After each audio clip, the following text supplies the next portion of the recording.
I feel so down, so sad, so gloomy, dejected, pressed down, so lonely, situated. Is this how it feels to be depressed? Is this how it feels to be depressed? My heart is so heavy, I'm down in the dumps. I'm afraid I might cave in, so I weep in the dark. Is it how it feels to be depressed? Is this how it feels to be depressed? My heart is so heavy, I'm down in the dumps. I'm afraid I might cave in, so I weep in the dark. Is this how it feels to be depressed? Is this how it feels to be depressed? I know, life can be so tough sometimes. We all don't get to laugh all the time. I'm trying, even though I have a rough time. I keep on hoping that help will come at the right time. I know, life can be so tough sometimes. We all don't get to laugh all the time. I'm trying, even though I have a rough time. I keep on hoping that help will come at the right time. I know, life can be so tough sometimes. We all don't get to laugh all the time. I'm trying, even though I have a rough time. I keep on hoping that help will come at the right time. And of course, so what's shaking, ladies and gentlemen?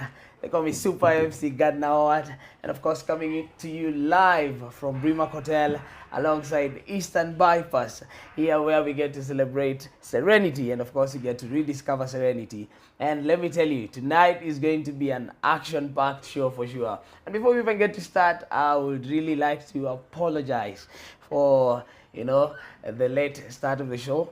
And is what we would like to refer to as a technical hitch, and most probably we should be working on to fix this in the nearest future. But before we get to do that, my dear viewers, we would like to pay a few bills. So we get to do this live show here at Brimac Hotel every other Thursday as from 8 p.m.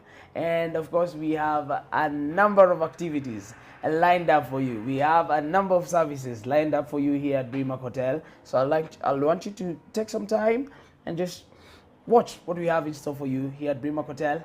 And trust me, and it's going to be dope. So take it away.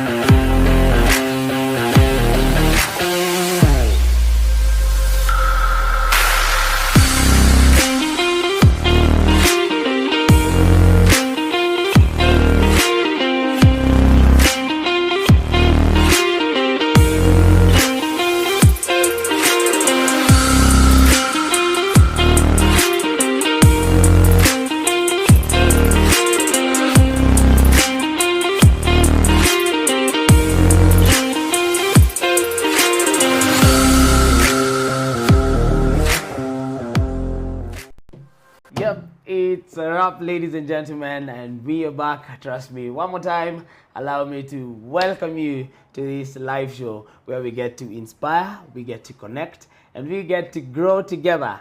And for this very particular segment, tonight we are having one of the best guests, and I really had a hard time, figuring out if I should have her on the show. But ladies and gentlemen, I normally like to refer to her as Jojo.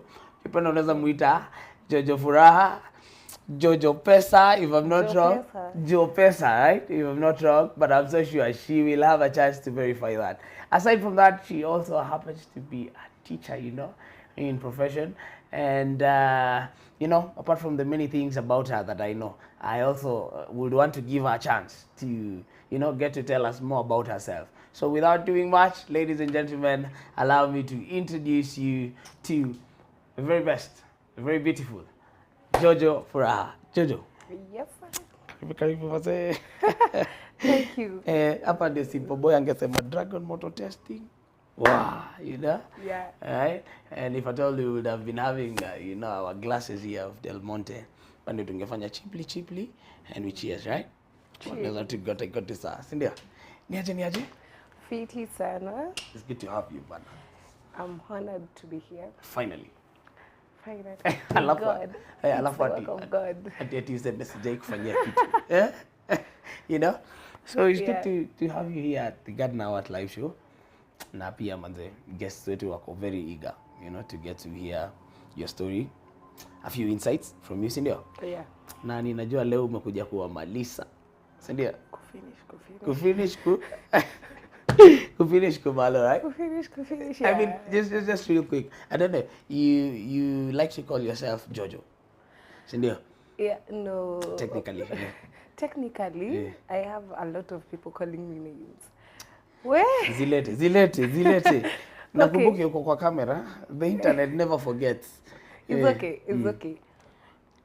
My real names are Josephine Masharia.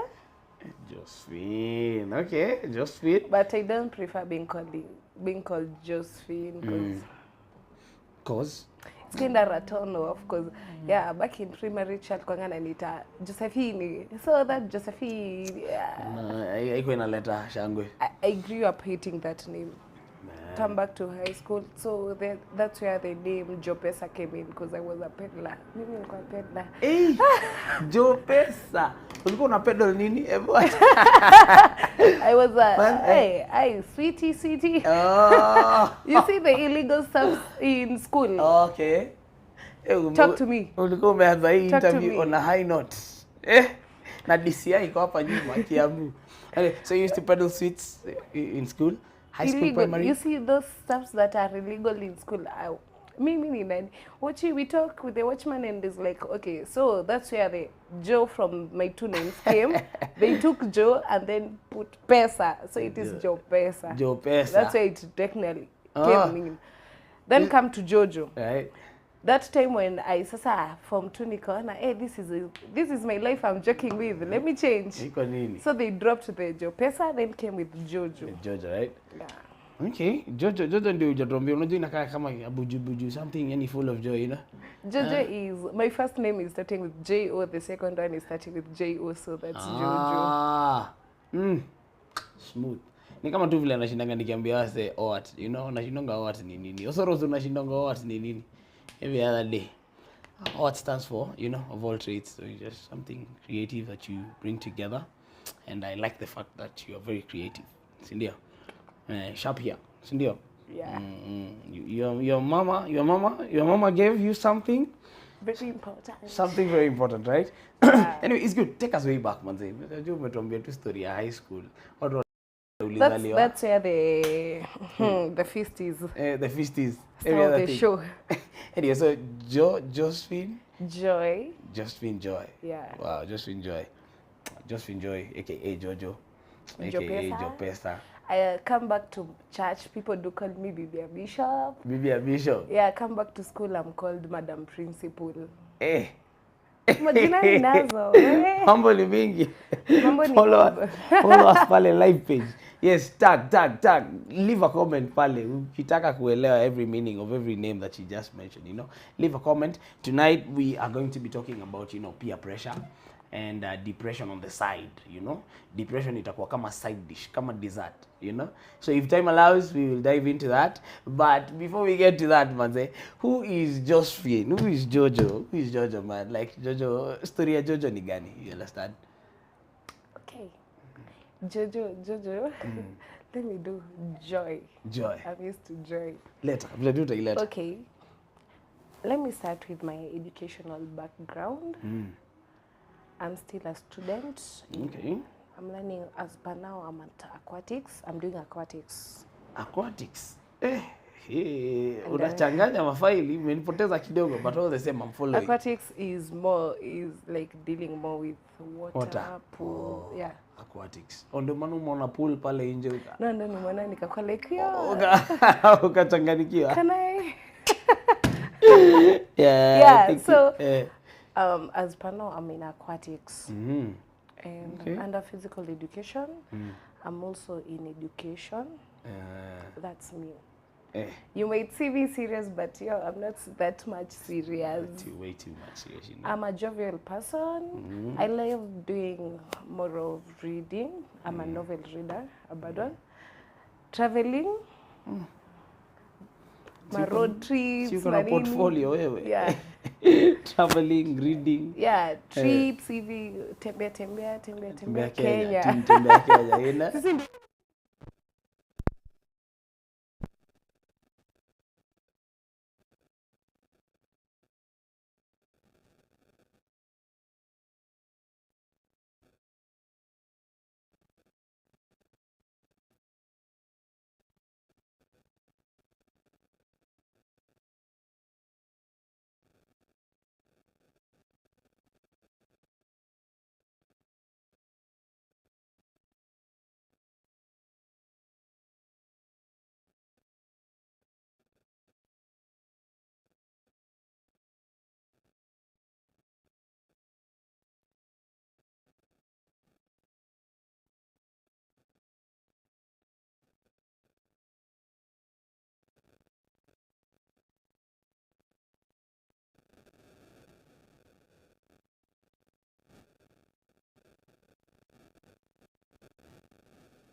Mambo ni So mingi. my dad is a pure Kikuyu, like pure Kikuyu. Mzairi Msapere.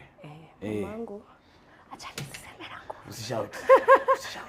Mamangu apendi hiyo Hapendi kitu pia, lakini na jana niona mama, I'm sorry but yo. Big up Mama Jojo. She's a Maasai. She's a Tanzanian Maasai. We. Yeah. Hello, ndau shika hivi kichwa. But Nakusalimia. ukimwona, you can't say she is. Ndio. Yeah, she speaks fluent Kikuyu, like fluent. Alafu ni mfupi na mwangalia zile za yo. Wacha. She's short. I can't believe you said that. Ujue mahali leo. Nitafungiwa nyumba, nikifungiwa utajua ujui. Tuko na Brima. Simona vile uko na room smart.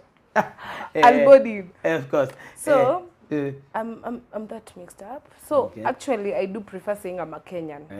Because, you see, I'm a Kikuyu, I'm also a Maasai, but I don't understand all of them. I understand Kijaka, niko like, who are you? Nilikwambia siku if cocktail was a person. Yeah. Kwa Jojo. Jojo story manze tuko na anaitwa Bet, main man pale. Bet ameamua tuteremshe kinywaji kidogo pia mdomo isikauke sana, si ndio? Bet manze, it's nice to have you, welcome on set. Yes. Karibu Thank you very much. Si ndio? Yeah. Usifunike mrembo, usifunike mrechi, nikasimamia hapa. Simamia hapa Amesikia naitwa Jopesa. Jopesa. Ama Jojo. Nani umesema ni cocktail? Cocktail. Kuna Kijaka hapo, kuna Kimasai, kuna Kisapere. Alafu kuna Alafu unajua pale ba mu utengenezanga hizo story. mambo cocktail, si ndio? Cocktails alafu. Si ndio? I'm telling you. But all the same. Thank you so much. Thank you very much. For serving. Let's get brother. Thank you, man. Thank you very much. Yeah, thank you. Karibu sana madam. Thank you. Yeah. Thank you, man. So that is Bet. Najua hujapatana naye but all the same. A very jovial guy, si ndio? Bet amesema tukunywe kinywaji kidogo tu, understand? Yeah. So tukiwa hapo kwa hiyo story ya cocktail. Nataka tushikilie pause kidogo and allow me to serve you this drink, si ndio? While you contemplate on the next thing to say, si ndio? Yeah. It's good. But I hope you love the place. Yeah. Unaweza My ambia people, nini? if you guys want to put up a party, I really think Brimax got you. Brimax got you. Got your back. Very, very much. Napenda vile umeanzia Pool tu kwa party. parties, managers. Yeah, but they have a nice place for pool parties. Sijui nifanyie huku. Uko na bash? Yeah. Leo. Au watu wenye wanafanyanga birthday January wanakuanga na kerere. Nani aliambiwa wazaliwe January? You're not serious. Today's your birthday, mama. Not today. No, it is on the way. Oh, it's on the way, right? Yeah. Utaki watu wajue, ama utaki nijue? Sitaki Tutaifanyia justice hapa, Brimax wanajua. Brimax For know it real. already, yes. So Brimax got me covered. Let me give you early invitations. early invites. Yeah. Ndio. Wale wa RSVP book your slot. Book your slot. Mapema is The going to ticket be. is only 1,000 bob. Ay. Ati wanataka kutumaliza wao. unataka kutumaliza. You have to finish us, Jojo. That is good. I'm good. joking, by the way. If you know, do justice for that, Celia. That's good, man. And also thank you for, you know, that shout out hapa Brima. Unajua naambianga manager wa Brima kata yeye anajua. Saizi we are partners, you know. Collaboratively, collaboratively. So when Brimac is out there, Gardner is out there. When Gardner is out here, Brimac is out here as well. Yeah. Piga kasipa alafu turudi kwa cocktail. Utaki ni coke yako? Where's kauka? Baby. I don't know, but ikiomba sana we get some water for you, sindio? You good? Sawa. So, manze Jojo pale Bontao, Nairobi. We usually go uko. So you do once in a while. The funniest thing, I love going road trips, but if you can do shabuko like unasikia like umechoka I don't know why, but I think pia the company matters a lot. Company matters, Yes. Unajua ukiwa unahang out na majenzi, you know, things can never go wrong. My mom uko anavuta tu nini, anafikiria vile ataenda kupika. My dad also is like my bro, the same, watu wamelala, so you're the only one. So when it reaches such a time, you're like, you guys go me, I'll back you home. You know, anyway, Manze, so we still have a lot to talk about you, right? Very much. But before we even dive into that, it's also fair we introduce the topic of today, Cindy. Yeah. And we also get to understand if you are comfortable, you know, to talk about that particular topic, you know. And, you know, what really inspired you to speak about this topic, Cindy? So my topic is peer pressure, right? And depression on the side. Cindy, tunakusavia kama ka dessert. So we'll be doing a deep dive on the two topics, and we'll get to understand, you know, both of them, Cindy. Yeah. Not one, the two on this, you know, high note. You understand? I don't know if you have faced that challenge before, but me, peer pressure nimekapitia. You know? But and for those of you who don't understand, were you the one peering? I don't understand. But for those of you are the victim. The victim. You know, it could be, you know, a mix up of, you know, both the same, you know, both of them. But for those of you who are just joining us, peer pressure is that, you know, that constant need of wanting to, you know, to fit into, you know, some certain group of people, you know, some certain clique of friends, you know. It could be a clique of family members, right? A clique of colleagues, you know. Yeah. And every other person goes through peer pressure. Every other person, right? Every other person goes through peer pressure, you know. And we cannot really, you know, afford to go without mentioning, you know, this, sindio? Ikuwe ni mse uko job, ikuwe ni mtoi ako shule, hata grown-ups, you know, mpaka around age 40, 50, right? Yeah, the other day, peer pressure all over. Everywhere. The other day I was having a guest here on set, na alikuwa ananiambia ameenda job, and he's like, yo, akona huyu colleague mwenye constantly tu anawekelea order ya chakula, yani anakulanga tu cafeteria every single day of the month, you understand? And haja hiyo na jamaa akiwa broke, you know, ama akikosa do somewhere, and he's tempted to think like, you know, unajua, because if they are working in the same place, why not? And I feel like maybe we have the same, we could be having the same pay, you know, or almost the same range, unajua. But trust me, peer pressure crops in just when you don't know, unajua, when you cannot tell about it, sindio? Yeah. So I mean, have you ever been, you know, in that scenario, kwa peer pressure? Tuanzie tu kwa kitambo. Yes, I've ever been in peer pressure. Umedili na mbaya sana. Imekukota. Yeah. Right? To a point where I was like, yo, who are you? Who are you? What do you want in life? So you're not them. Yourself. Crazy. Like a quick example, like we mentioned, you know, the peddling thing in school, you know. How did you find yourself there? Unajua inaanzanga tu. That one, hey, let me tell you, Maina. So Maina. Maina is not here, but anyway, unless you want to baptize me today. Let me tell you. high school life, parents outside here, like high school life is all about money. Right. So mimi nigepewa fare and I'm like, hey, my fare is not enough, so why not do peddlings? And I got in school in Form 1 and I just got famous. There was this guy called Tony. And I was the friend to the Tony guy. No, to this, I think it's a cousin, but that's a sister. To the cousin, yeah. The sister to Tony. To Tony. So we were me, my bro. I was in the same class with my bro. Okay. So my bro had a friend also. Ngoja. So to go in a circle of 4. Ngoja, pull up. You're in the same class with you? My brother. Yeah. You are mixed school. Ama? Yeah, we were in a mixed school. So I'm in the same school, the same class. Same class. Behind my brother. Bro anakaa hapo nyuma, mimi niko hapo. Unaweza changanyikiwa. Alafu that time my head ilikuwa shine on your way. Ulikuwa shine. Ulikuwa mala bad. At the start of the show.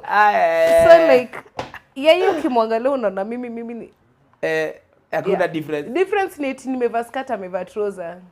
That was the only difference. Na personality. I was so tiny that time. Lebazele za God amenijenga. Kuna picha yako ukiatende. Utacheka. Wewe utacheka wewe. Crazy.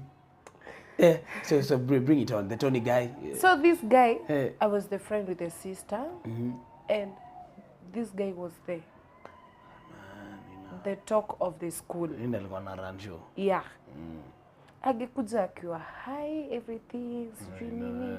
And sasa kuna mimi kataini baby kameingia tu shule all of a sudden. And you know there is this pair of big shoes that you have to fit in. So this guy is like, hi. Just sasa mimi ni kadogo, hi toto, sijui nini mimi. So we just clicked. We started talking more. Msi akinibully ama anything. Kuja. Tony come. Tony comes to the Alafu the fact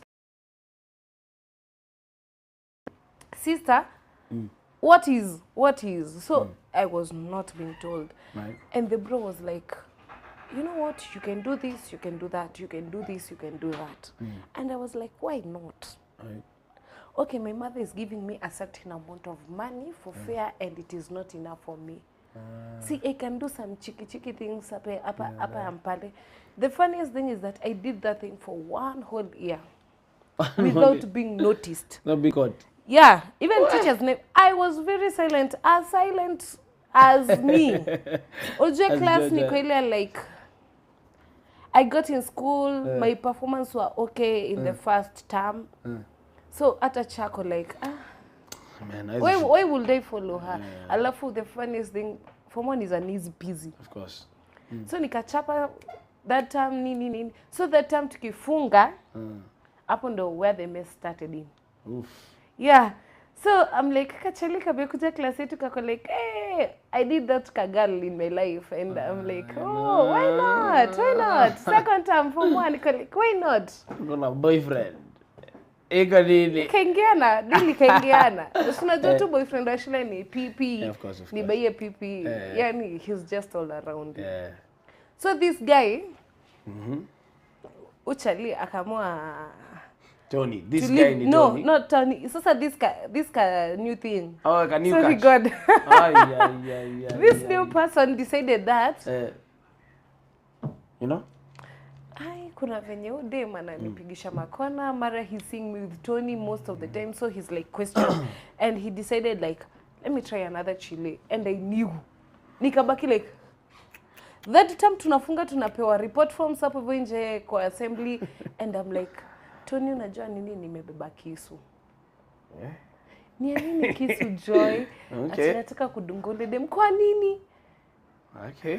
Boyfriend. Yeah. Oh my God. Boyfriend girlfriend thing. Form 1, Form 2.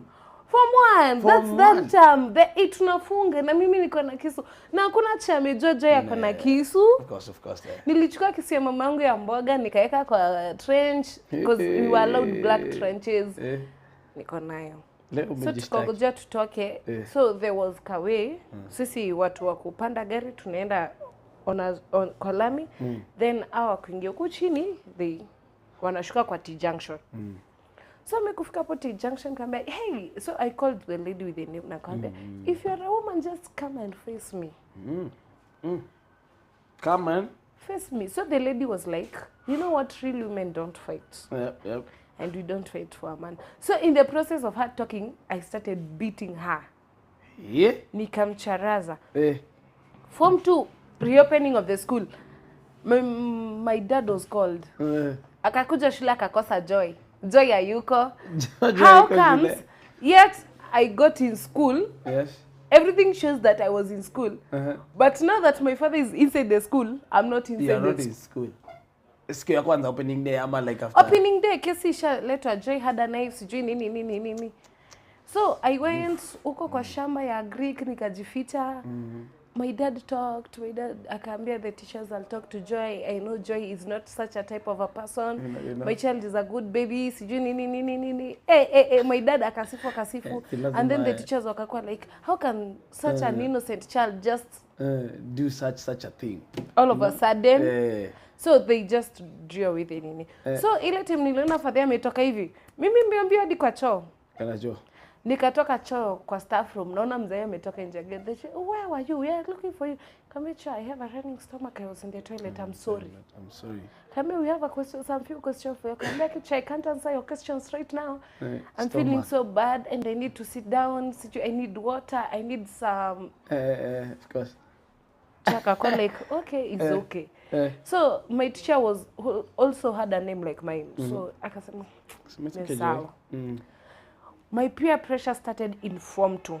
I got a friend, and I think I influenced her, and she also influenced me. Right.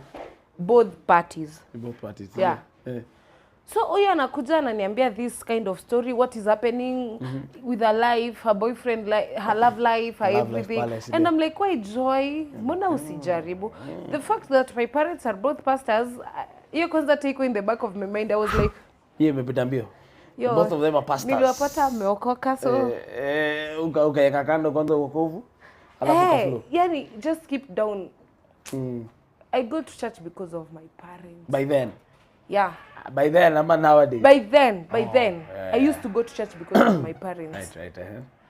And let me break it. That's the most breakdown about pastors, pastors' kids. PKs wanakapitia eh? Yeah, we go by that. Many of us go because of our parents. That's why you find many kids. Ukiwa mtoi ni mzuri, he'll be like the fathers.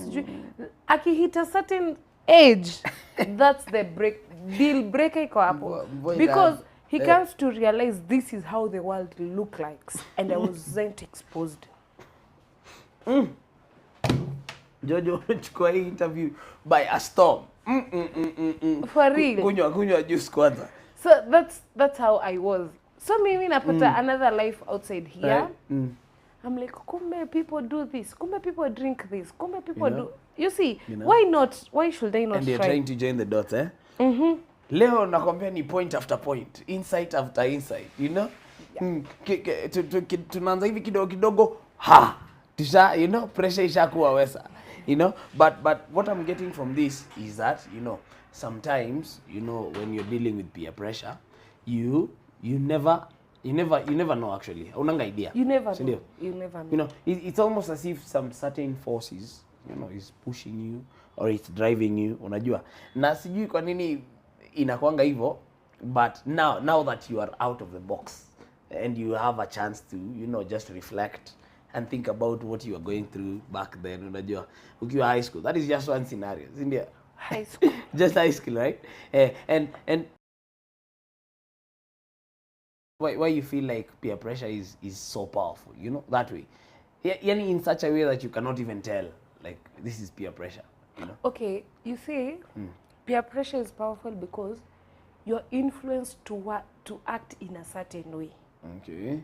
So the moment you're influenced, when I take this glass of juice and I clear water and I add it in, it will change its color. That's how peer pressure works in. Mpaka ukaillustrate. Mwalimu lazima.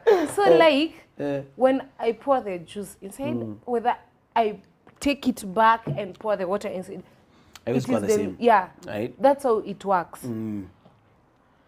Ina take time. Lazima dilute. It dilutes, so it gets in slowly. The moment I'll put it, it won't nini. It will change color. Yeah, immediately, and it won't connect immediately. It will take time. That's how peer pressure works. You will never know. You can never notice. Beat by beat. Joy, onja. Joy, fanya. Joy, this. Twende hivi. Fanya hivi. That's how it comes up. And peer pressure goes in with jealousy. Goja. Before you go to that, can peer pressure be positive? No. I was Skiza. No. But this is a quick scenario. No. I have a good friend of mine. And rolling in, like, maybe tembeanga na bike, boda. And then he just shows up with a Mercedes Benz, And, the fact that he has the Mercedes Benz, it gives me that drive, that self-drive, to work hard and get one for myself.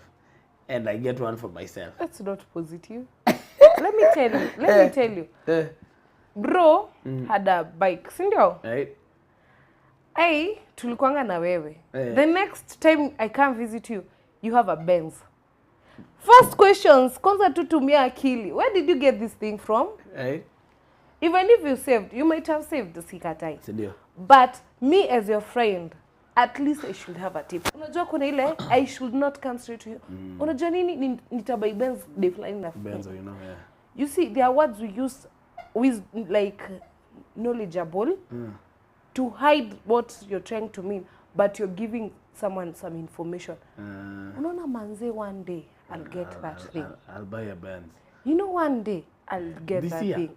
This year, lazima ni force. Let me tell you, don't try fitting yourself where others are trying, where others are. You don't know where I get my money. You don't know how I make my ways. Right. You don't know the process I'm going through for me to get that Benz. The best thing is work on your own. These 5 fingers, they're not all the same. And akuna ile siku zitatoshana. God will bless me today. He will bless you tomorrow. He'll bless the other one on Thursday. Hallelujah. The other one like that. Yes. Why should I rush just because you have a Benz? Pia mimi nataka, that's jealousy and competition. And me as your friend, I should not be competitive. For no reason. At sasa no, it shouldn't be like that. And that's why you said peer pressure and jealousy here. Same WhatsApp group. Same. Competition the same. Where do most friendship end? Competition. Just because I'm blessed today, mbele ya beshte yangu. Before you. See, you're blessed. So you're like, siku hizi. Have you ever had this saying, kwanza ule jamaa barikiwe alituachanisha? Crazy. It's crazy like that. So don't expect that today I've seen you with a Mercedes Benz. Even me, I want it tomorrow. That's really bad. That's really bad. And it's very true what you're saying, Cindy. And sana on that point, on that note of friendship, Cindy, and of course being a young lady or a young woman, growing, and trying to, just climb the ladder of success and navigate through these, hardships of life. You understand? I mean, do you feel like it is possible, for you as a lady or as a woman to resist, negative peer pressure while you are also still maintaining, friendship? Yes. Like kuna ule tu bestie yako tu mnaona bestie anyway takapo hapo Jojo and you feel deep down that the pressure that this friend of yours brings on the table is way too much sometimes for you to handle. I mean, is it possible? Do you feel like as a woman, or as an individual, is it possible for you to maintain this negative pressure, that is coming along? Ukiwa na bado tena uko na hiyo friendship. Ama one has to go. You have to choose the highway or one way. Yes, I feel it is. As I have my principles, I know who I am. You can't intimidate me. I'm not to be intimidated. You see, one thing, love to praise your own self. Wakikuja kwambia, you know this, okay, like, you accept it, but deep down in your heart, you're like, Joy, you know what? Like, you have your own ways. of course. Your ways are not like hers. Yeah. And the friendship will continue on. Right. But when the friendship reaches to a point whereby there's toxicity, Okay. Mambo ina. And of course, there's something you've mentioned, unajua, it's very important, you know, that sometimes people neglect wao wanalenga na inawaleta kwa shida. Talked about something to do with, you know, self-appreciation, you know, self-worth, you know, and self-esteem issues pia at the end of the day. Sindio? And these are some of the things that drive people towards that, you know, dead end. Unajua? Because you feel some emptiness inside you, right? And anytime you meet this clique of friends, these colleagues of yours at work, wase fulani, you feel like they get to feel that empty space, you know, but just for a moment. Alafu, you know, mkishaachana nao, you know, you're back level 0. Unajua? So how important is self-awareness, you know, self-esteem, you know, self-appreciation, you know, in the journey of, you know, avoiding, you know, balancing between peer pressure and friendship? okay, what I can say about that, self-appreciation and self-awareness, it's very important. Okay. Nobody out there will praise you. Hakuna mtu atakuja tu akwambia, hey, you're smart. That's last, pepo shindwe. That's last. For real, that's last, by the way. Lady can appreciate a lady can appreciate someone else. Visi sako leo nikumoto huku. Leo nikumoto manze. No, for real, for real. How did you know I'm brave? Since when? See, wisdom mse anajuanga. Unajua wisdom. You've met me Once for the you first interact. time. How do you know I have wisdom? I've not even said a word of knowledge to you. Lakini wewe naye alikaa alienda sana. Hiyo mstari haikuenda shule. Ndio soro. You see, so like, love to appreciate yourself. Right. Love to praise yourself. Be bold. As a lady, the best thing you can do to yourself is being bold. Wambie. You look white. Ama you smell white. How will they smell nice? Kwani unavuta hewa gani yenye sisi hatuvuti, by the way? I don't know. Are you an angel from heaven that your smell is sensing everything? No. It doesn't work like that. But let me surprise you. You know, there's what we call, I don't know if you understand. Discerning. See discerning. Discerning. It's what we call aura. You know, like aura is you know that presence that everybody. Usije ukamkosea Mungu wewe. Is that heavy presence that everybody carries around, you know? And there is a way, unajua, hata usoro anaweza tu ingia kwa hii room na tujue ni usoro to feel tu, unajua. That's why you said there is something. I can just come and tell him, oh, you did such a nice work. You see? Nice things about me. Hata kama they seem to be, you know, fake. Okay, that's my opinion. That's why we are usually told, show your intentions. From the word go. From the word go. Hii imeenda mbio sana. What you want. Sindio? Yeah. When you give me, tells me what's ahead of me. What type of relationship we will have with you. You see? And I think it's in many women. One of the mbona, I'm going out of the topic, but naona uko steady, tunairudisha tu hivi kidogo. Yeah. Why do you think most ladies do play men? Intentions. You see the first intentions. But now we know this game hata kualiko. Hii game ulisema ili designiwa nyinyi. Yeah, but sasa you're the players. Sir, let me nini ya coaches who wana identify you guys talent. Are just how the thing is going. Nani ako kwa field? Nani ako kwa field? The players are real. The players are in the field, but the coach is dictating the style of play. Fool. Trust me. Pause. Hakuna siku Manchester United itacheza style of play. Have you ever been heartbroken? Thank you. Pull up. Kumukunywa juice kwanza. Okay. So, you need topic ingine. We will revise. We will revisit. Talking about self-awareness, you know, and self-appreciation, self-love. And me, I was of the idea that, you know, I'd rather have people who tell me good things about myself, you know. Hata kama kutakuwa na some negativity, you know, find a good way of packaging that. Unajua? Usiniambie tu bana, huyu jamaa unakuwa na kichwa kubwa by the way, unajua? Niambie by the way unaweza kafiti na. You better praise me with what's real. Don't praise me with something fake. Now, let me tell you, there's a concept we like to refer to as, you know, not faking it actually, because of lack of a better word, until you make it. Okay? So you live that Don't life, fake it not to a make lie. it. Don't fake it to make it. That's a heavy one. Let me stop. You know, Umesema Mungu. Yeah. Being me and getting what is mine is better than faking and getting what. The moment you start faking, you'll fake even to make. Your things will be Sasa njia za kando kando. Why shouldn't be me Joy? Leo natembea na mguu, kesho nitaingia kwa boda. Being Joy. Nalanja. Naingia Uber na kuja na just be you. The best thing, I'll refer to ladies. Don't fake it so that you make it. So do you appreciate yourself? Appreciate, be bold. Be bold and appreciate and yourself. Appreciate you. As you are, right?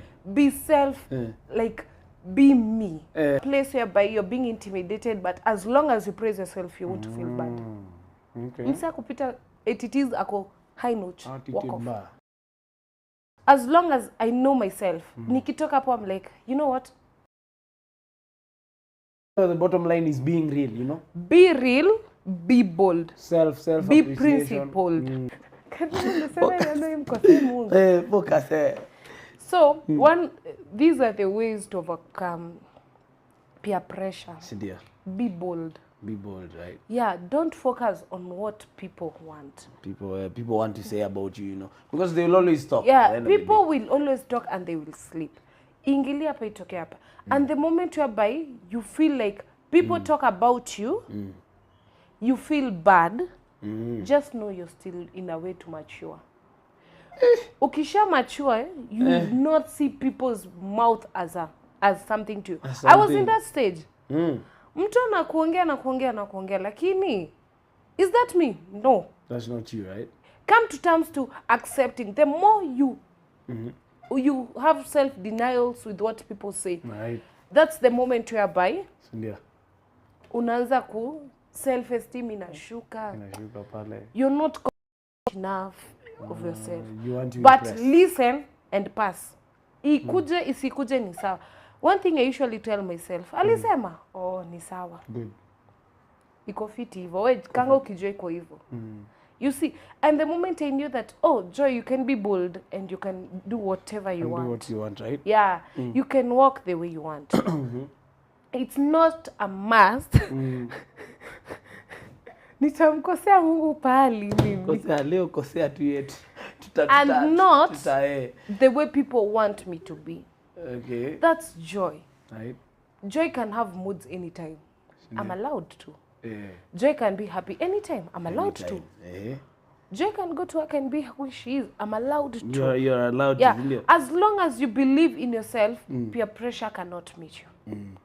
And as long as tunambiwa show me your friends and I show you your character. I tell you your character. if you see this person is not helping me, head on, bro, unisaidi toka. Ondoka man. Step. Tembea. Yeah. Hey, you're not a good company to me. Walk off. Eh.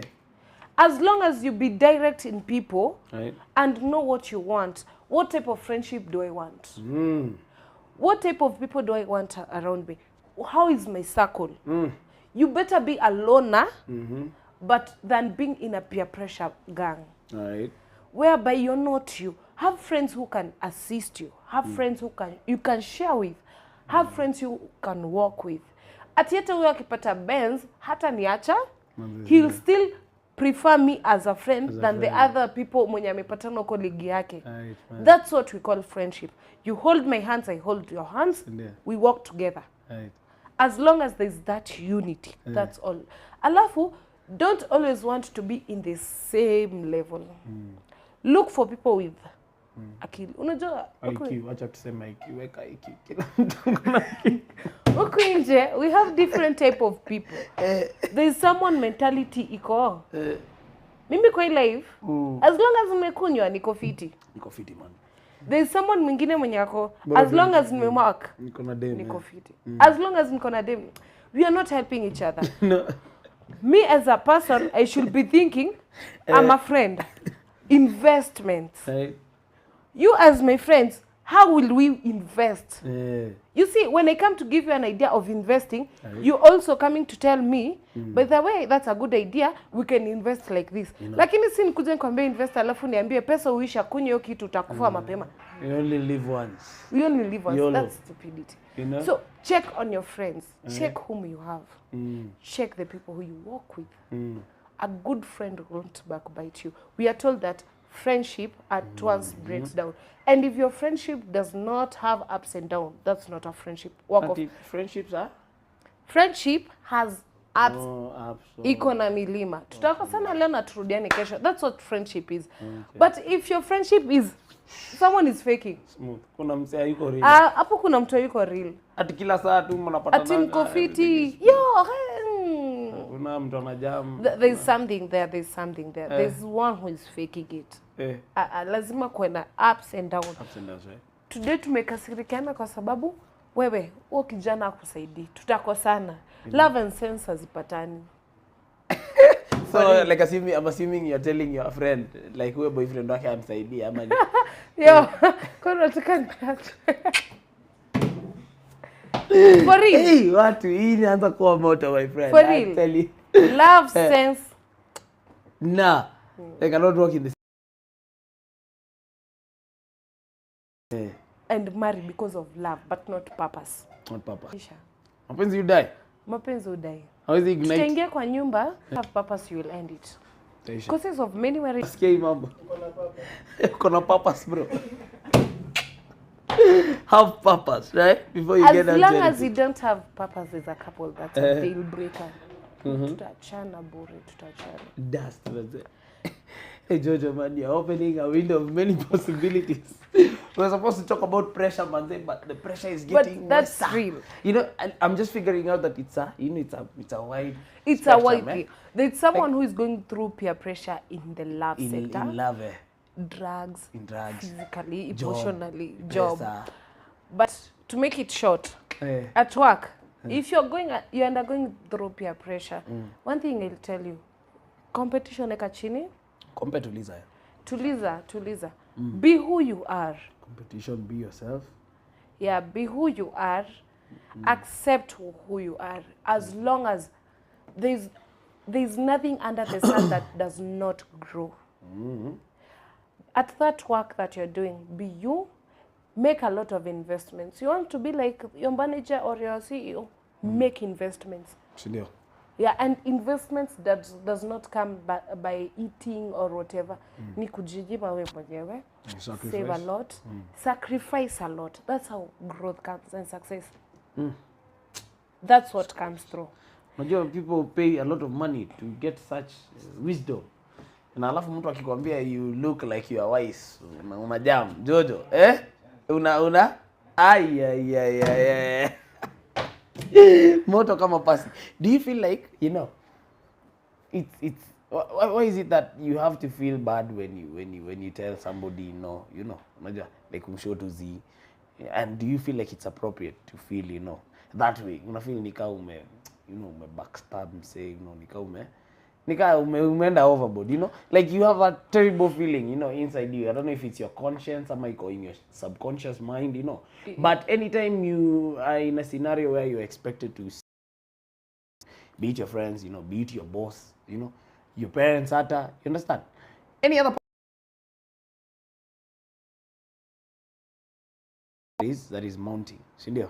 Because you're talking about pressure, tunataka tupate your nuggets up. Tapi unaweza uturudishe huko kwa high school, but hiyo story yako high school ni dope. You understand? Do you feel like it's appropriate? Yeah. It is very. You're allowed. Yeah, I'm allowed. If you know, there's a process whereby I want to tell you something, but I'm feeling like utajam. utaniondoke. Tell that thing. Say that. Maybe that no that you're trying to tell that person will help. It will break him down, but it will help him. Ongea kutoke. Sawa. And the moment I realized that I'm being wasted away, I had to say no. No, a very, very big no. A big no, right? Why is it that job is to a point whereby we are going for drama fest? Yo, a lady takes this friend of mine picks my skirt and goes with it. Maybe the next day niko like, ai navaa nini babangu akinipata kwa nyumba ule mzee yo. Akinipata kwa nyumba sijaenda shule, that's a deal breaker. And I'm like, you have to go to school. You know? I don't know what to do. Do you know I took What? the lady just went aliniambia nipe skati yako sijui nini, nikamwambia aenda nayo, mimi sina shida. So that was anatafuta anakosa. The tiny me. Tiny Jojo. Anatafuta hadi anafanya hivi anakosa. Akatambia sababu. Mimi wote. Ndo enjoy with that Rose in school. Akaniambia pack your books, pick your bag, tuende. And the moment she told me tuende, it's inside the office. Opening my bag, illegal stuffs. Mama, zile Maswiti, zote. makeki, Maswiti, manini, gai. Where's my savior? My savior ameniruka. Tony, your guy. Tony, your guy is nowhere to be seen. He's nowhere to be seen. Ameniruka na amehepa shule. So I was like, Holy Father, Father, I'm screaming. Oh, you look on name. And I realized I was in a serial shit. And they told me, we are calling you father. And I was like, don't call my dad. Call my mom. Oh, my mom. Okay, mothers are so soft on children, by the way. Really? And yeah, very soft. Uchungu wa mwana anaojua ni mzazi, si mama. Zili wamesema ni mzazi. Mzazi mgani? Wanasema ni mzazi. The mother. Why do you see that when fathers start beating children, the mothers defend? Well, me actually, me nimegrow kwa homestead. Me hata sikumbuki the last time my dad actually alinichapa. Hata sidhani kasha ilichapa. So, they insisted and they told me, go bring your father to school. Why? Your chance walinipe, go bring your father. Morife. I ran like never before. You know? I went to my friend's place and like, what will they do? So, Johnny brother angu anatuma na, bro, Joy alikuwa shule, sijui nini, ama nini. And I'm like, Joy was not in school. Si alitumwa home, Joy alikuwa amevaa trousers, sijui. Mi kufika kwa nyumba, my dad is like, Joy, what's wrong? Why did you go with that trouser to school? And I'm like, my friend. My skirt, nini, akaniambia tomorrow naenda nawe shule. Duno nilishikwa kwa mkono hivi kama katoto ka baby kakipelekwa class. Sasa hiyo uko form 2. Nikasomewa hapo. I'll never forget this, but God forgave me. My brother was called in that office, my dad was called. And my dad was like, huyu msichana hata amekataa kanisa huyu. I felt badly because why would my dad bring my spiritual life inside the school? You can tell you know, till today, your dad, that thing pained me till today. Leo at least umepata chance ya kumshow. Alafu sasa hapo ndo akajua babangu ni pastor. It pained me. Yani mtoto wa pastor sijui nini. Why? Ati msichana. Alafu my bro hata anaendanga kanisa saa 6 nikakuwa like seriously? Ikiisha pastor akisema amen ndo Joy ana hata youth wakiambiwa wabaki. Unaona kanyaga? Jana inamanga hivi chini. Anaenda na watoto balava kina youth. Wallahi, I felt bad. I felt bad. So you had to go through all this humiliation simply because you were not able to say no. Like Suzy, man. And to a point whereby the meeting got so heavy on me and I said no. Sidai hii. This is not I want. The next day bro anakuja ananiambia ati aki Joy sijui nimwambia hey, I don't need your stories from today. Keep me off and go away from me. I don't need you in my life again. That's why it ended for that guy. Come back to this lady. Nikamwambia, you know what? My friendship and you doesn't bring anything together. Stay away from me. Let me be alone in school. Right. And the moment I realized that, I felt like burden is learning. Yeah. In school, siku moja naenda tu kwa Lloyd peke yangu. Nikamwambia kwani nilihama? Mimi niko. Akaambia, "Are you sure? I'm coming to refer to your class teacher." Ni kama turning point. Yeah, that's where my turning point was. And I started saying this is what I want. Okay, on the way kuna breakdowns and everything. But I had a stamina. No to peer pressure, no to ati si mtu atakuja niambie Jo fanya hivi na nifanye bila kufikiria. How positive is this that you're telling me? How negative is it? Till there, being bold and say this is what I want. Put your self-esteem very high, on high bars. Be bold. Say no. Say no. If something is not benefiting you, say a straight no. Self-esteem, right at and the top. Don't feel bad kuambia mtu this is bad. This is bad, right? At least one time they'll come and thank you. At least takuja, by that you helped me. You saw something. Acha fanyange, acha regretting akisema, na unajua nani aliniambia? Manzezi ndio. I'll come straight to you. No. Haiwezi. Haiwezi. And as the moment I've said that, ni hivyo, the next day I'll But don't feel guilty to tell someone the truth. Tell them.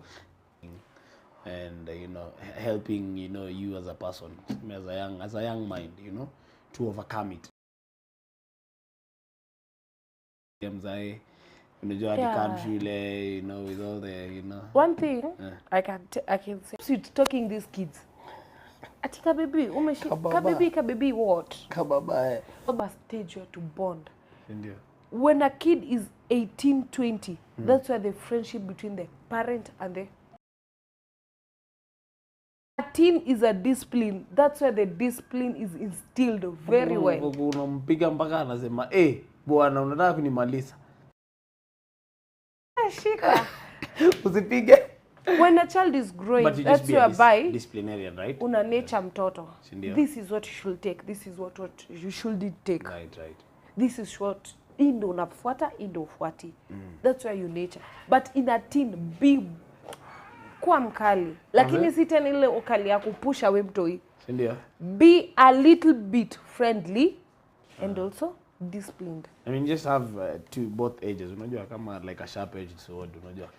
Mtoi ajue ka ni time ya business, unatoa hii side nyingine ya sword, sharper side. Kama ni time ya kwenda maybe out, you be jovial kidogo, a little bit friendly. And man, kama ushaanza kupeana parental advice, I can tell you're going to make a great mom. Yeah. Oh my God. Hallelujah. You're looking forward to momhood? Ogopa! I have a long way to go, Gaza. I have a long way. Ladies and gentlemen, hii leo ni moto kama pasi, And I'm just here like, you've mentioned something to do with social media. Unajua? And of course, parents being, in a position to control what their children, kids consume, unajua? And not just parents, any other person out here, sindio? Because people, are absorbing a lot of pressure. Trust me, a lot from social media. Unajua? And another way you can unajua you can agree with me. Unajua? Mtu tu ameona, I don't know, sijui watu walikuwa na dance, somewhere in Dubai, I don't know where, or maybe they were dancing in some swimming pool, and he or she really wants to also do what? To make that impression, constantly unamkutanga tu hapa Brimac. Hatusemi watoto wasikuje Brimac, wakuje. Let them come to Brimac. We rediscover serenity here. But like what we are against is the social media influence, on the growing stages of children, number one, and also, the development stages of young minds. Hata wase washakuwa adults, wase wako working already, India. So that begs the question, right? I mean, what does social media, what role does social media play, to amplify or in amplifying peer pressure? Unajua kuamplify ni kama umechukua mixer, sijui amplifier, ukaweka speaker na ukaweka microphone. Now your voice becomes louder. Unajua? Do you feel like social media iko na ka influence flani? You see, what you see and what you watch gets in your mind. digested by your heart and you redo it. Hati inafanya digestion. Siku hizi pato. Yeah. Watu kama basi hamjaelewa What hiyo. you feed on is is what you are. ndio. Sindio? Yes. If I feed more on that social medias, if I feed on seeing those ladies dancing in that pool party and doing shitty things, You know, that's what I'll desire to do. and that's what I'll be. We are usually told that the heart is a very dark place. The Yaani heart. kwa nini? Yeah. Like the desires of a man are evil. That's what I'm trying to say. You know When why? you say man, it stands in for both. No, both genders. Both genders. I'm the man on set. Sione wanaume. So, as long as I'm feeding on this, that's what I'll do. Right. That's what will be in my... Of course.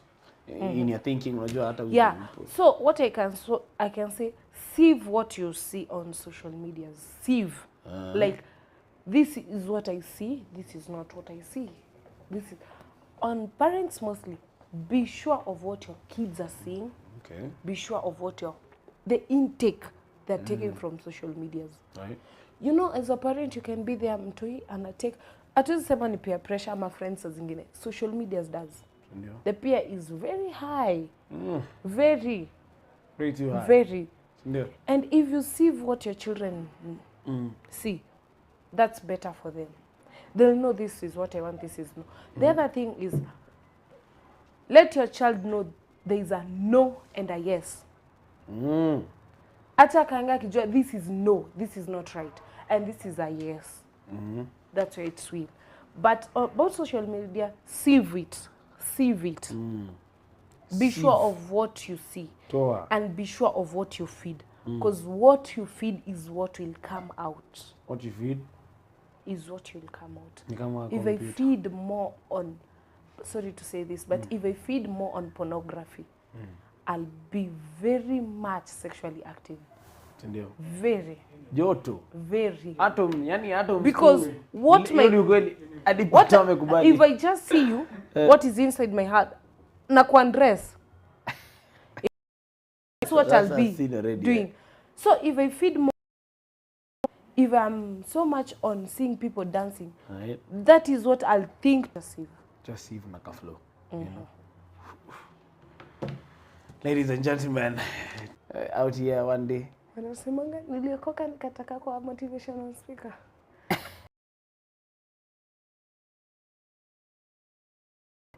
Relationship. Sorry to say this. I've ever advised my friend not to love a certain boy and she... Come on, Jojo, you can do better. You could have done better. You advising me. You stay away. That's why I came up with love and sense. You stay out. You now wachana na two parties. The moment Yo nilikuanga upcoming motivational speaker. sasa hapo sasa ukakuwa the enemy. Nilikuwa the enemy bana bro na nikatia nina na pia dem ako like mbona nakatia nani wangu? Unaona hii ni foolishness. So I can't Yeah. I can deal not si kiburi lakini I can deal with serious matters but I can't be a motivational speaker for love. Advice for love, India. Yeah, but trust me, you have great insights, man. Hey, you know, you're speaking with some, you know, level of authority. You know, hata marriage najua unaweza advice watu wako married sahi mbaya sana. You know, and you're not, you know, you're yet to get to that institution, yeah. But you know, there's you know some passion that you have in you. You know, when you talk about, I swear, Pato, sini kweli, hadi Pato. I swear, Pato, my camera guy, he rarely talks on set. Lakini ukiona leo dia actively, and he's like, you know, seated. Chill pill. Ako tu. Umemugusa. I'm talking so much about it. Ama ndio. It's dark. Sorry. That is dark. Ndio. No, the personality is dope, trust me. So social media umesema punguza, it plays a very big role, right? Na unajua we live in a world which is fast growing, si ndio? Technology wise, hata AI, squeeze anything that you need, you know, just the click of a button. Hata watoto hawasomangi siku hizi, they don't do research. Unampea kazi anafika home anaiweka kwa computer. AI provides all the, you know, all the answers or all the inputs, you know, na inakuwa provided. So, you know, at the end of the day, you know, see, I mean, the objective has been achieved. Mtu yeye alikuwa afanye some homework, research, teacher aone. Na ni ukweli amepresent, you know. But, you know, what are we doing to this very important organ, you know, of the human body? You understand? Because I always believe, like, hata kama watu wanasemanga the heart is, you know, the centermost, you know, organ of the human body. I feel like, you know, the mind is where, you know, every command, you know, gets from. Sindio? Yeah. Na unajua, once your mind or your brain is sitaki kusema shallow, tuseme less informed. Yes, less informed. Thank you. It's less informed. Once it is less informed, unajua, there is trouble, you know, because you might not see it coming. Na kwanza sasa, now that is dangerous, you know. Same case related, tumekuwa tunaongelea the pressure thing, you understand how it crops in, you don't see it coming, you feel like you have it under control, you know. Alafu kidogo kidogo, full blown man, you know. Times you want to seek approval, you know, from other people, you know. You feel like other people should tell you who you are, you know, or you feel like they have the right words to tell who you are more, you know, than yourself. You understand? Yeah. So, same case. Also try to be bold, number one, as you try to, you know, shy away from some of these things, peer pressure, right? Yeah. Try to do what? To build capacity. Yeah. Sindio? Yeah. Right? Na ndio hata nimekwambia kuwa motivational speaker. Niko umetupiga nuggets hapa hivi kadhaa, si ndio? Do you feel like there is something, you know, somebody can do to fight, you know, peer pressure, you know, other than saying just no, or, you know, and just being firm with your no? Unajua, because no utasema no leo, what if you meet a persistent friend, you know? Si kesho baada atakuja. You will say no, lakini itakuwa a week no. The third no utasema I'm kind of going home to fix some food for my parents, but afterwards I can spare an hour or so, you know. And I persist, you know. The no becomes weak and weak and weak and weaker. You understand? Because this is your friend. This is somebody that you feel comfortable when you are with, number one. Somebody that you always share, you know, with most of your secrets. So, hii ni kama inaitwa ni supplement, ni kama bonus. What else can somebody do, you know, other than just, you know, being bold and everything. being bold, you know, saying no. Do what you love most. Do what you love most. Kama hobbies. In your loner time. So kama ni travel. It's not really, it shouldn't be an inconvenience to you. To you, right? Do what you love most. Do what you love most, but the keyword is isikuwe inconvenience. Yeah, let it not be that expensive. Not expensive, right? Yeah, that it will make you tuanze tena pressure pesa sijuni. Sindio. I can be more on my novels. Where will that person come and get me from? Right. Nowhere.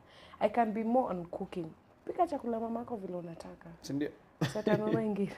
Kanunua ingine na kama ni yako. Do it, by the way. Utabuy ingine. New things. New That skill. time you feel like you need learn new things. Ingia YouTube. Look for some skills you will have to be better on. Do it. And that's how you'll start being, like, your capacity will capacity to grow. do what you love most. And ladies and gentlemen, that is Jojo Manze. Mambo ni live. Mambo ni Vula. Vula. Real quick, let's get the comments hapa hivi. A few comments. I can see a few people reacting to comments hapa. Alafu before we get to talk about you know, how peer pressure can sometimes lead people to depression. So we also understand what depression is, and you also tell us if you have been depressed before, you know, if you have an understanding of that topic, number one, you know, it's in there.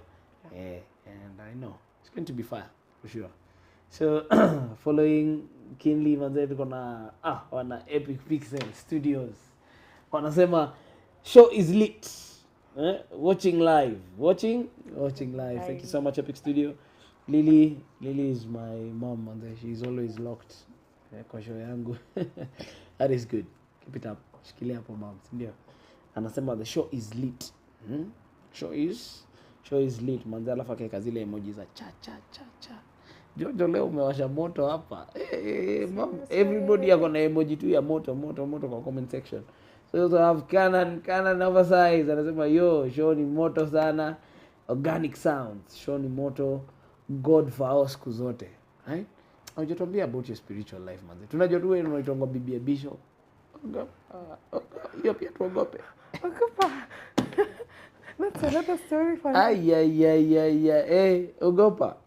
Another day. So but God for our siku zote. Ndio. God for us siku zote.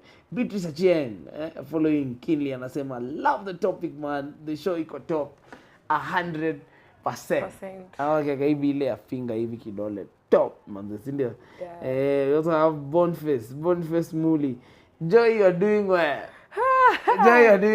Yeah, Boniface. Tuachie hapo. Mambo ni mingi.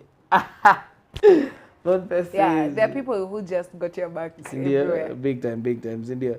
And that's why you're doing well, Sindio. Quickly before, I can see some of them are trying to type in the comments. Just keep them coming. I'll also find another time to go through the comments before the end of this show. We are just going towards the end of the show, ladies and gentlemen. But trust me, this has been a wonderful sitting, Bwana. Joy. It's been a great pleasure, Sindio. Yeah. Before that, tuende kwa parting shot, Bwana. Depression, the elephant in the room. You know? Ulianza kidogo na peer pressure, umejoin form 1 pale, ushakuwa celeb. Jojo ikatani kakuwa Jopesa. From Jopesa now, Jopesa is a peddler, peddling, you know, illegal stuff in school, left, right and center for a whole year without being known. Alafu ati mwanaume fulani akupe roho yake. Wewe kwanza ndo alifanya nijulikane. Satan. I cannot dare. He was sent. A whole year. No trace. I hope ni mchawi sahi. Anaweza kuwa kaida ndio. But you know, that was a good breather. God forgive me. So a whole year man, be without being known. And simply because you are unable to say no. Manze kadem fulani kakaenda na dress yako, sijui ni skirt ama ni dress. Alafu the next morning. My father is called mbele ya walimu. To a point whereby I'm being told I'm in drugs because the things I'm doing are not normal. Tests zinaraniwa. This girl is not using drugs. Wanapima mkojo ama wanapimanga ni damu. If there is something I hated since high school was bang. Bang ni bangi yo. Bangi. Baya nilikuwa na mwinjilisti fulani hapa moto. I think the last 2 episodes. Yeah, we talked about addiction, man, and it was fire for sure. And he was telling me how he used to smoke, you know. I don't know how many rolls of bang in a day. You understand? Okay, let me say, God never wanted me to get into bang, by the way. Maybe I can pass whereby people are smoking and my head aches seriously. Mbaya. Vibaya sana. Not hujaiweka kwa mwili. Na I've not passive too. Passive. I hated bang and it was being taken like nothing else in that time. Nilikuwa nataka tuambie jina hiyo shule lakini shikilia. For security purposes. Please. Acha tuache. Sindio? Yeah. So here you are now, you know. You're in school, unajua you have been summoned in the deputy principal's office. Unajua majibu mashtaka pale, dad is so angry, unajua. Mad at it, you know. Pressure is way too much for you, unajua. You don't know if you sit down and listen to what your parents have to say, what the school administrators have to say. Ama utaduaje, you will utakula flight, utaondoka uende, you understand? And in the midst of all this, you know, I really want to know what was going through your mind, you know? Nini nilikuwa nafikiria time yote? Being scolded at that time. Hiyo time yote like, you know, scolded, everything. Imagine I was like, you're like maliza mwende. I'm one funny person, unaweza nisomea na nimekuangalia tu.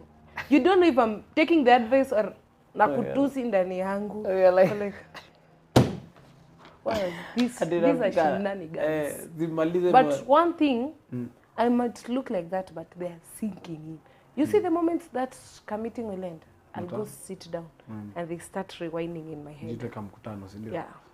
So this time my father is very angry. The funniest thing I was thinking about, malizeni kitu niende nikule bibi. Malizeni jo niende nikule si Yeah.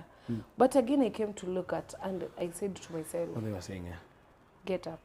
Young lady, get up. This is your future, get up. si ndio? I never got depressed at that time. Bado. Mostly my depression came in last year. Yeah. Just recently. Jana akaka mwaka kamepita. Okay. Last year. Drum rolls.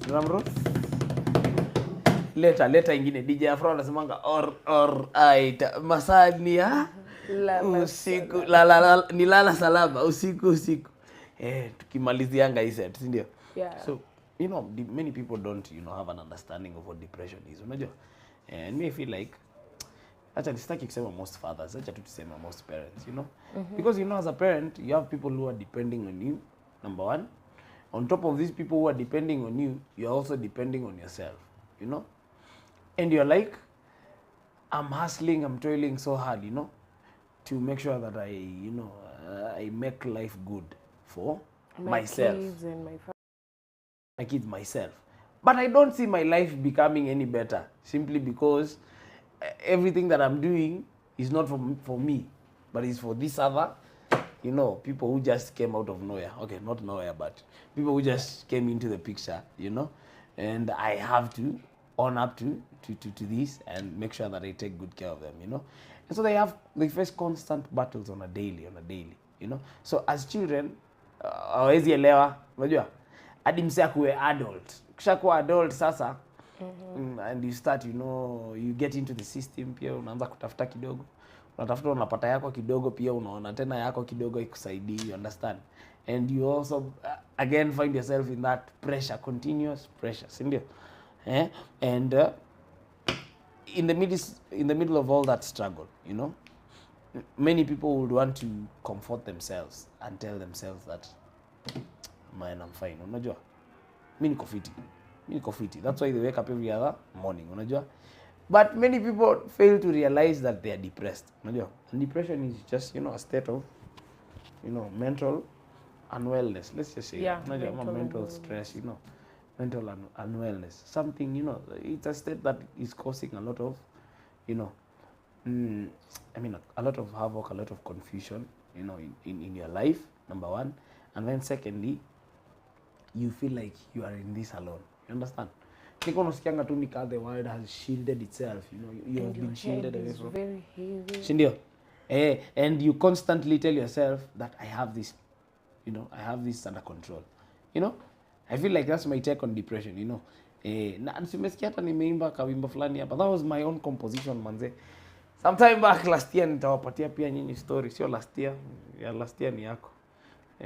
Acha tuanze na yako. What really happened? What's your story?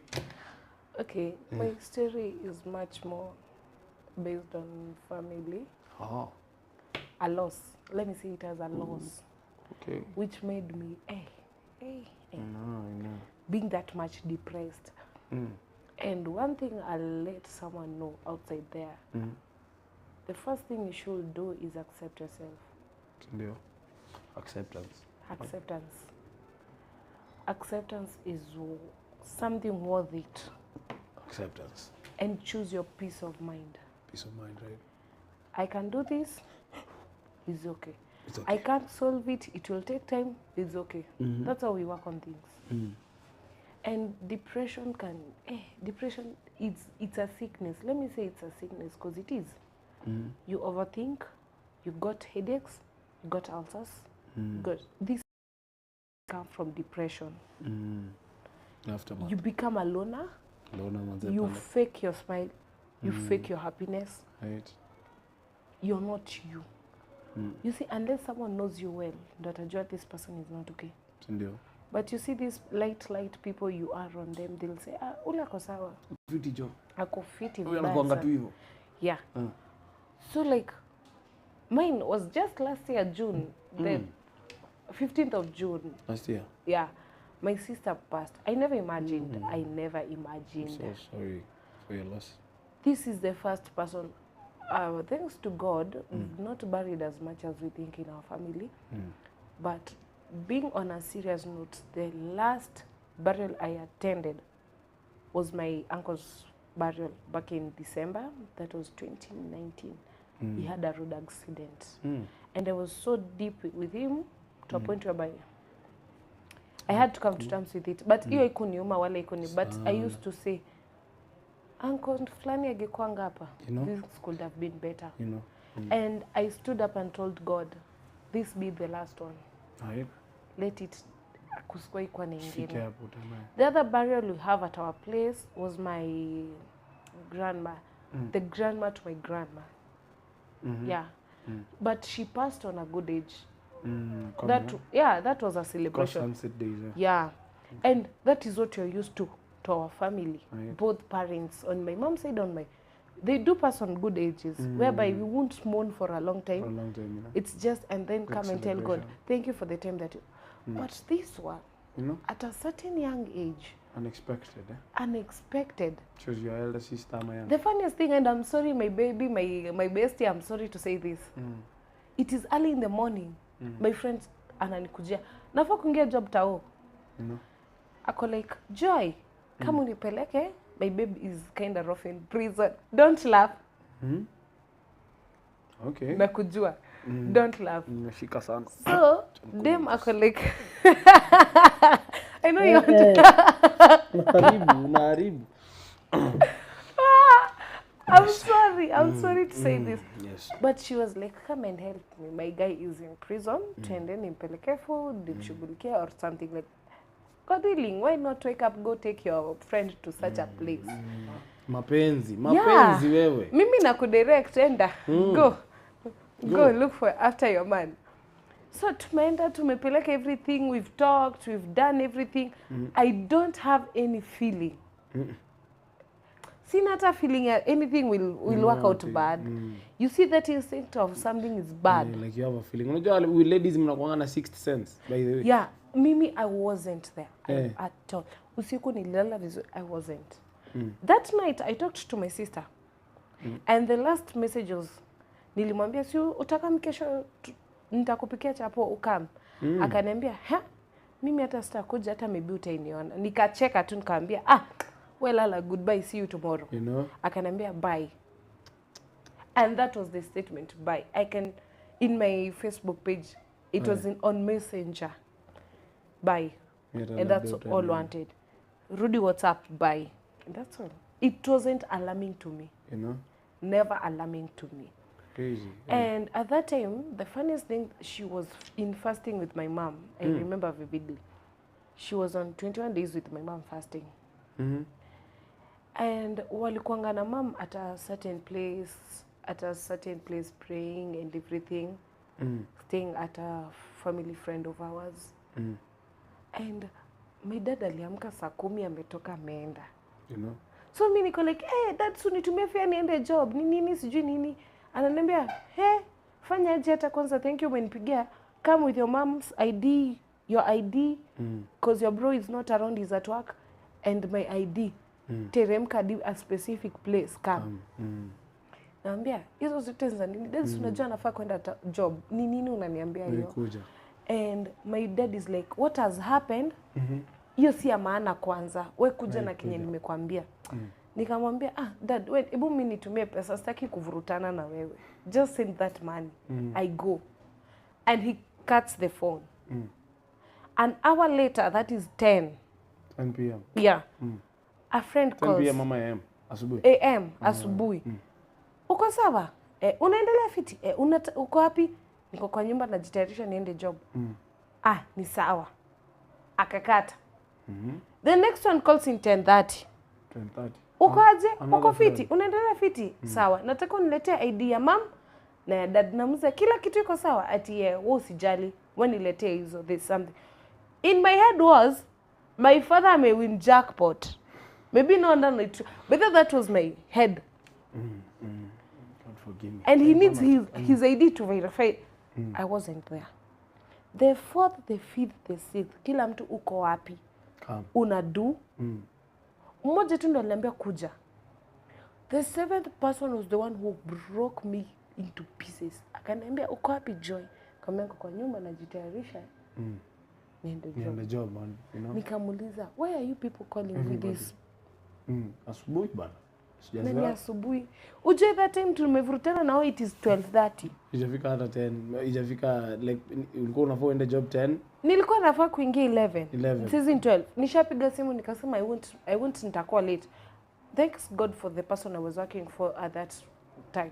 I understand. So this person ako like, nataka ukuje place fulani saa hizi. Nikamwambia you guys are just telling me to come. Na sina fare. Simtume fare muone kama sitakuja. Tuma jo. Nikamwambia alafu lakini nafaa kuingia job. So you guys just leave me alone. Mimi akaniambia usipokuja utaishi ku regret maisha yako yote. Nikashindwa, what are you trying to insinuate? No, I don't get your point. Akakata. Akanipigia tena. Akaniambia Joy, acha tu nikwambie ukweli wa maneno, Lucy hayuko. And I'm like, siako kazi siwende mumtafute. So like, no. Akaniambia hapana, amepass. Nikamwambia amepass wapi, kwa barabara gani amepass? So mimi nikabaki like, akaniambia hapana, Lucy ametuacha. Mimi nikamza akaenda wapi? So you see, he's telling me this, I'm diverting it to another way. And the third one, the last one was, Lucy ametuacha na amekufa. I felt like it's a strike from the center point of my head to my legs. All the way. I remained stranded na nilibaki hivi nimeshika kichwa because that pain was so intensive to me. Nilibaki hivi. And I just screamed and kept quiet. My sister-in-law got outside of the house. Akaniambia ni nini?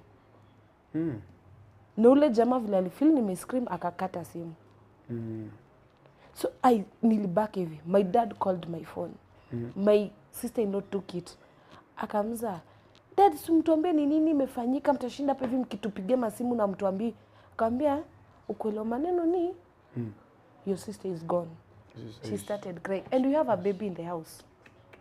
Baby to your sister. I'm a baby to your sister. Do you know I was in a short and a book top and a hoodie. That's how I got out from that house. Okay, running to my best friend's house. Mtu aginoni agisema wanaenda kicha. You know. Kufika kwa best yangu nampata nafua, the family friend, niko like, Bito, Lucy ametuacha. Bito, Lucy amekufa. Ananiambia ati nini? Joy sikuwa hizi ni zile prank umezoea. Joy, she never believed me. She started screaming also. Her mom got out. Nini ati Joy, Lucy, Joy. So you know they are used to me joking. Wamona niko serious. Na by that when I prank you, I'm usually serious. I can never laugh. So the mama also got like that. I'm not crying. Hakuna machozi. But unaona that kanini of someone is crying. Gasping, it is there. She called my father. Babangu akamwambia that is what is. And that's why ndo walihave kwa mimi. They were crying and everything. And I stood up by myself, left them crying. Went back to the house. Garudi tena.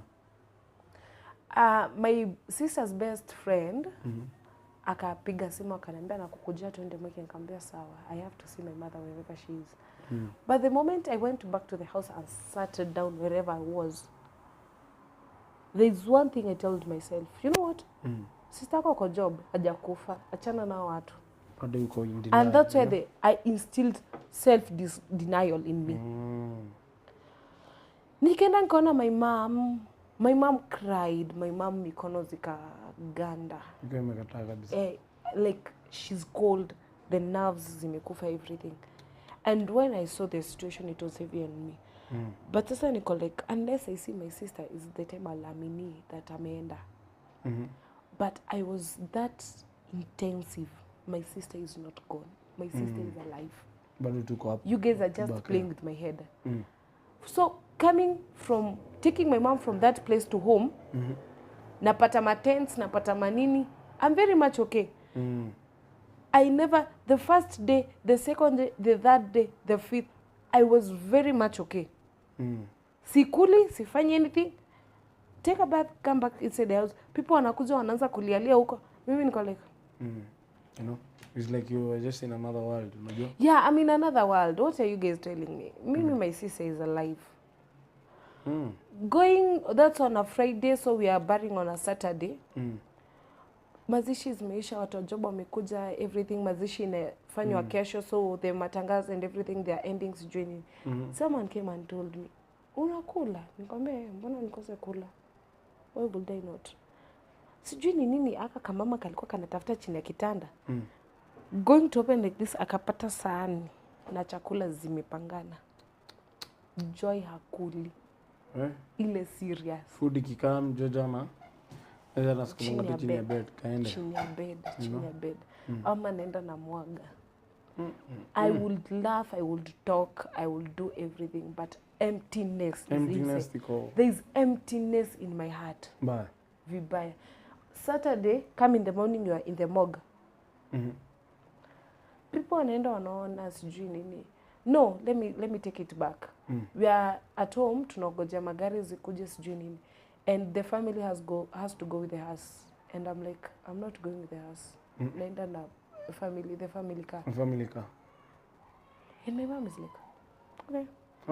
Yeah, you know. Gari hasi inafika morgue 6:30. Joy anafika morgue 2:00 na family car. Tukambo, so because you're the one who was being waited for to come and see the bodies joining, me niko like no. So my age mate cousin was like holding me this high. Niko like I'm okay. Strong enough, man. I'm doing better. But just at the moment I was placed there, this is the casket, this is Lucy, this is me and her. The funniest thing I saw was a tear drop from her eyes. And my best friend is like beside me. I'm like, umona? Akanambia, umona? Yeah, okay.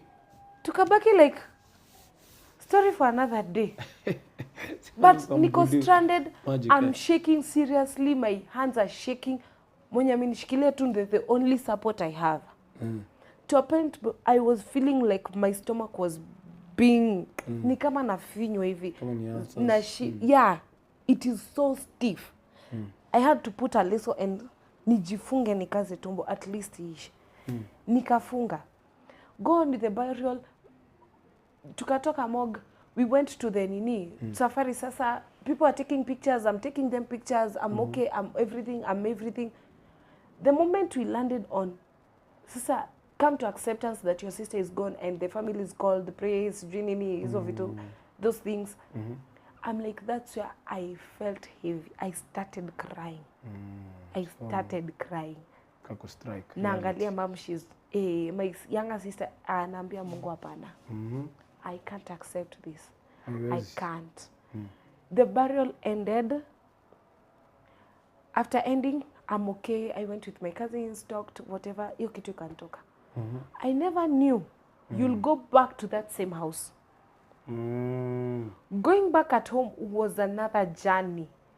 Naingia kwa nyumba, emptiness. You know? And because I have a younger sister, I have a bro, I have mama, I have dad. And they're looking on you. I never felt like I have to heal.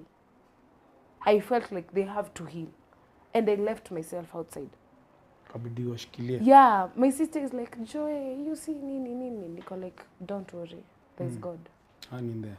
Yeah, so I was the pillar, nasimama huku, my mom, when she's giving the story about my sisters, Niko like, mama usijali sijui nini. And I forgot about myself. Not knowing I'm sinking into depression bit by bit. At work, I became dull. The jovial teacher Joy became dull. Dull kabisa. Dull.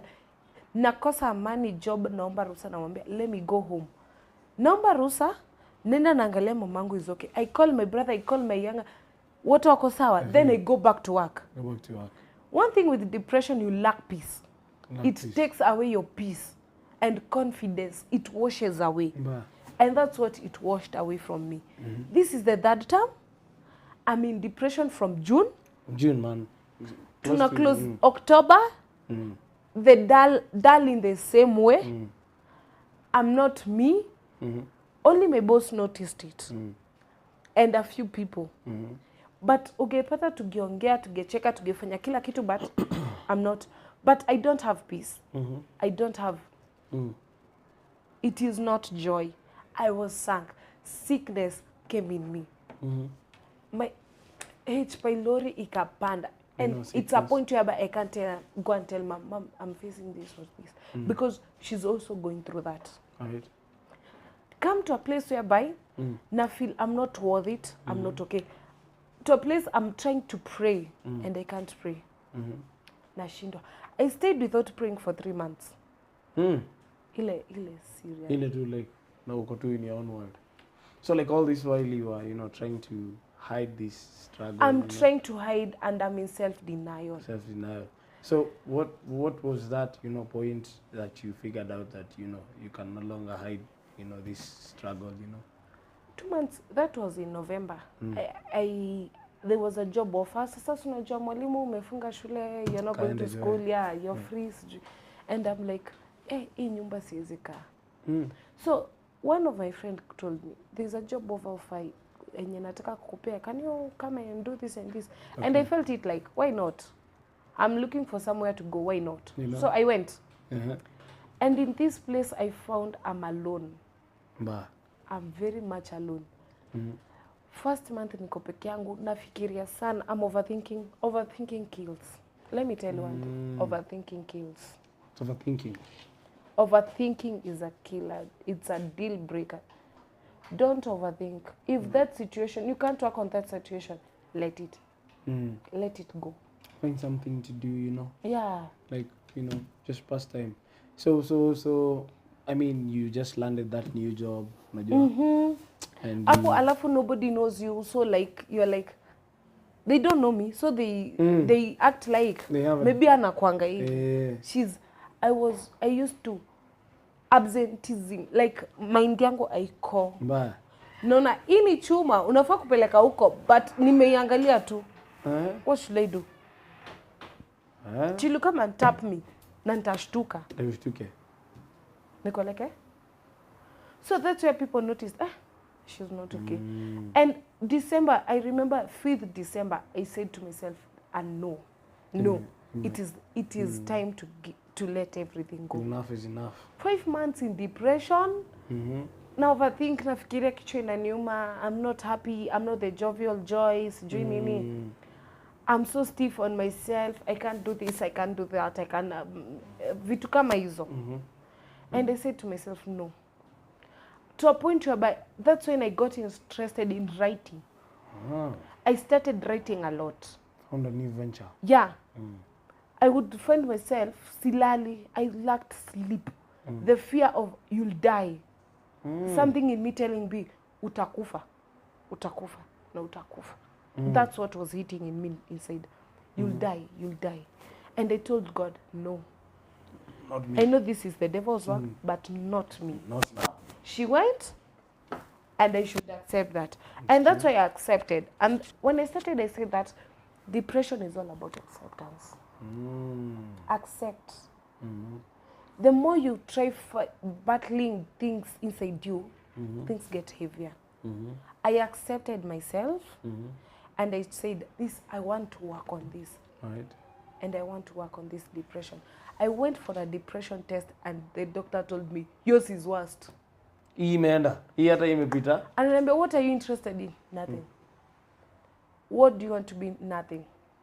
What do you see in the nothing? I've never worked on such a person. Go figure out what to do. Only daktari anakuambia go figure out what to do. From coming from a professional level. Go figure what to do. But my case became so serious. But I told God, okay, so you've been there. Sinasikianga kuna Mungu. Na sinasikianga huko. Then come. And that's where the turnaround started. A turning point. I found myself, even if I'm not praying, God help me. That's all. And I sleep.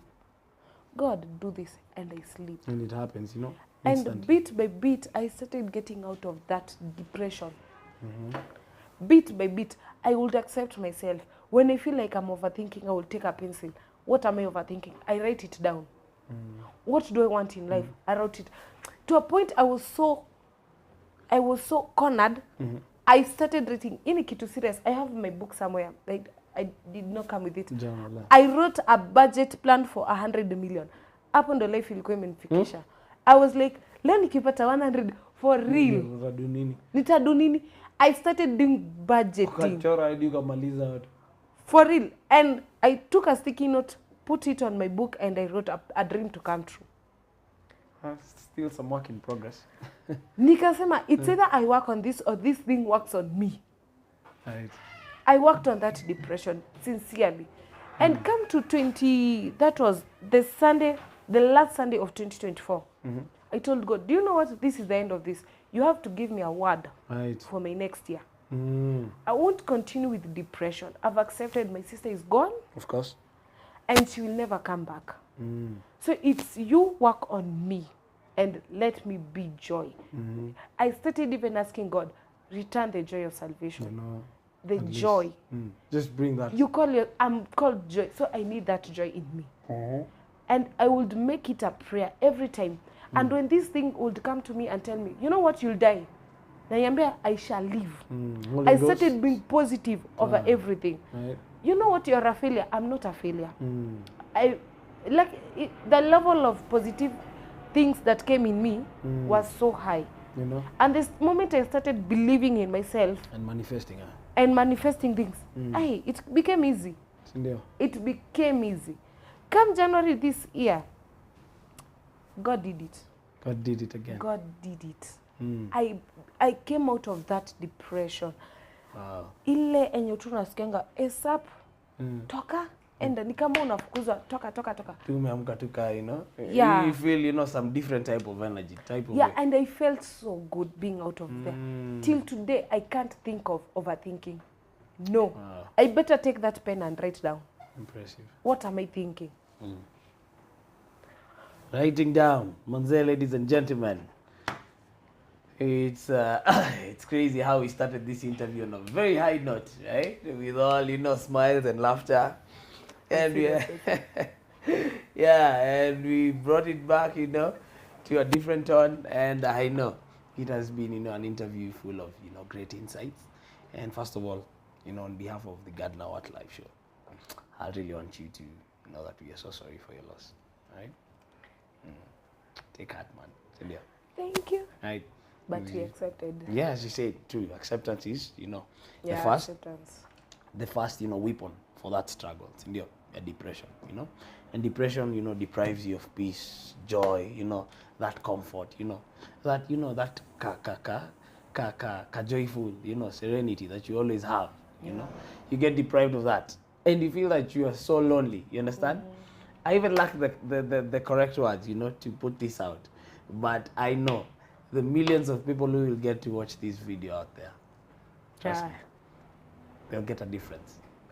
They'll get to make a difference in their lives, right? And I know, man, you've been in and out, you know, of the shackles of, you know, depression. And maybe for me, I could be putting this, you know, down as a show host and, you know, just trying to get the theoretical bit of it, right? And I'm also still trying whether I've been trying to figure out whether I've been depressed before, right? And trust me, yours is quite a story. Quite a story. Very long one. I never saw that coming, right? I never saw that coming. But we thank God that, you know, after, you know, the 5-month period of, you know, being depressed, you know, just being lonely, you know, you know, you're there in your own space, in your own world, and you're like, you don't know what's next, you know. You don't know what direction to take in life, the next step to take in life, you know. And in a miraculous way, you went to see the doctor tells you, Manze, beyond repair. Mambo yako ni ngumu. And then you went back to the real physician. Yeah. The real doctor. And I told him, right? It's either you make this. And he tells you, I'll make it. Calm down, my daughter, you know. Yeah. We can fix this step by step, right? Yeah. And that is what we believe here at the Gardner Live Show, right? We always feel like the main aim of this show is to inspire, number one, is to connect and to grow together, right? Yeah. And I've told you, I'll keep on telling you this every other single day. There are millions of people who are going to be inspired just from this, you know, for this podcast, this sitting that we had today, right? And I don't really know if you have, you know, a few words that you would want to share with somebody out there who could be in a similar state that you are in about 6 or 7 months ago, you know, just recently. See, hata ijapita hata 1 year, you know. Recently, man, and you know, I'm coming across this lady. We just met this year, mambo ya Mungu, you know. And I'm like, I never saw that. Sikudanganya singeshuku. Sikudanganyi, unajua. Singeshuku kabisa. So there could be somebody out there, you know. And just as you said earlier, you know, depression inakwambianga yo. People don't need to know that you're not okay, you're not fine. Sasa depression inakushow, you need to show them that you're fine. Number one, you need to show them that you have everything under control. You can do it alone, unajua. You need to paint that picture to them. But in the real sense, unajua, you're not okay, you're empty. Yeah. And you know, step by step, unajua, as time goes by, unajua, you find yourself in that deep pit. You understand? It all goes down to mental health, unajua. And you know, mental well-being. So I want you to look at that camera, you know, and speak to these people, you know, our audience, the Gardner live show.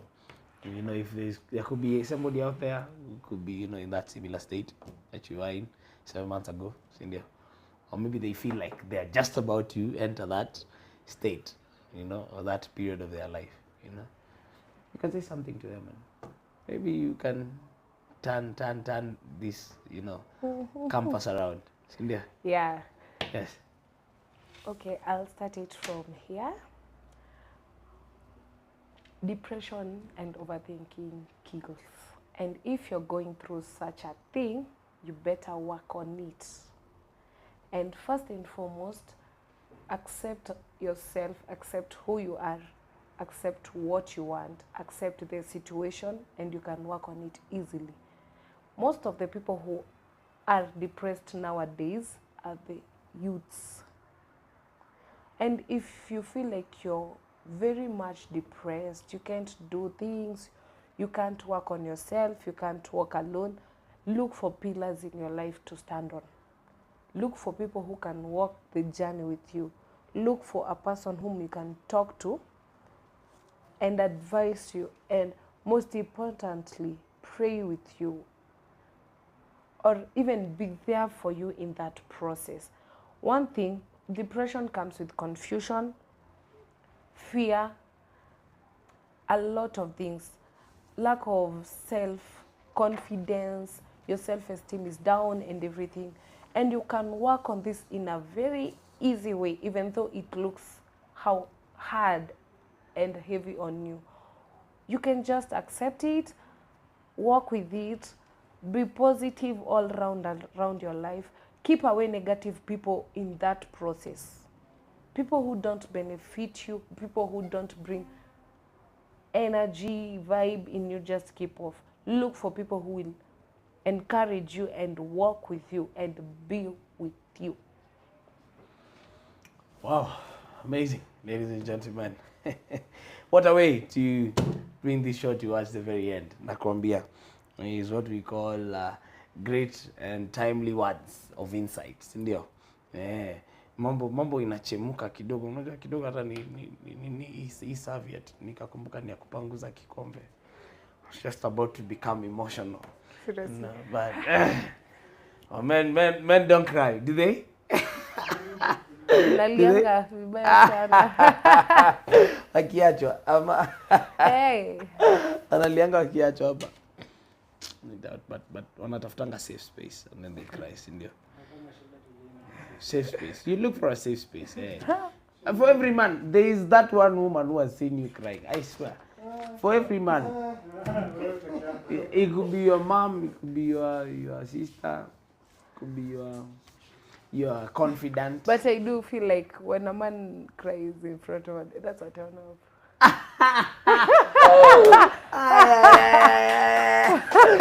Kanyaga shingo. Baada anapumua. That's a turn off, right? Men need to be, confident. But again, see, that is what we are trying to discourage. You know, you don't need to okay, show the world that you are. No, let me ask you. When you cry, what do you expect me to do? You don't need to show the world that you have everything under.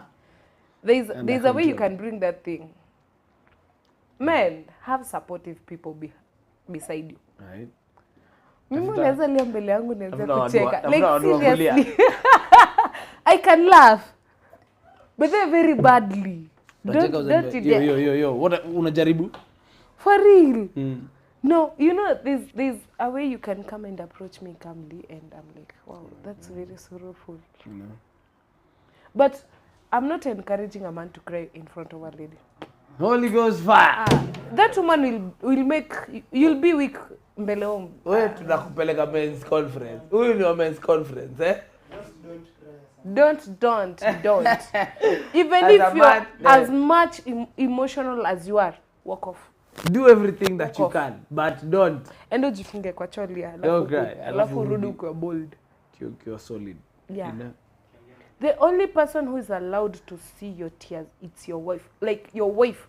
That's like a demo metoko kaeka nyumba. Your wife is no. That woman, ama? Your wife is someone who has your back. Like, even though you'll see me crying, you'll support me and you will walk with me. Skiza baoni hapa. Pato yeah, there are situations in life.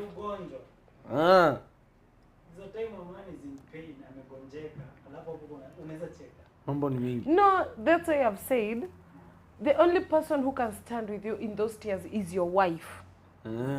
Okay, maybe you're not married, but who's your first wife is your mother. You have packaged your statement, so we will we'll go with that.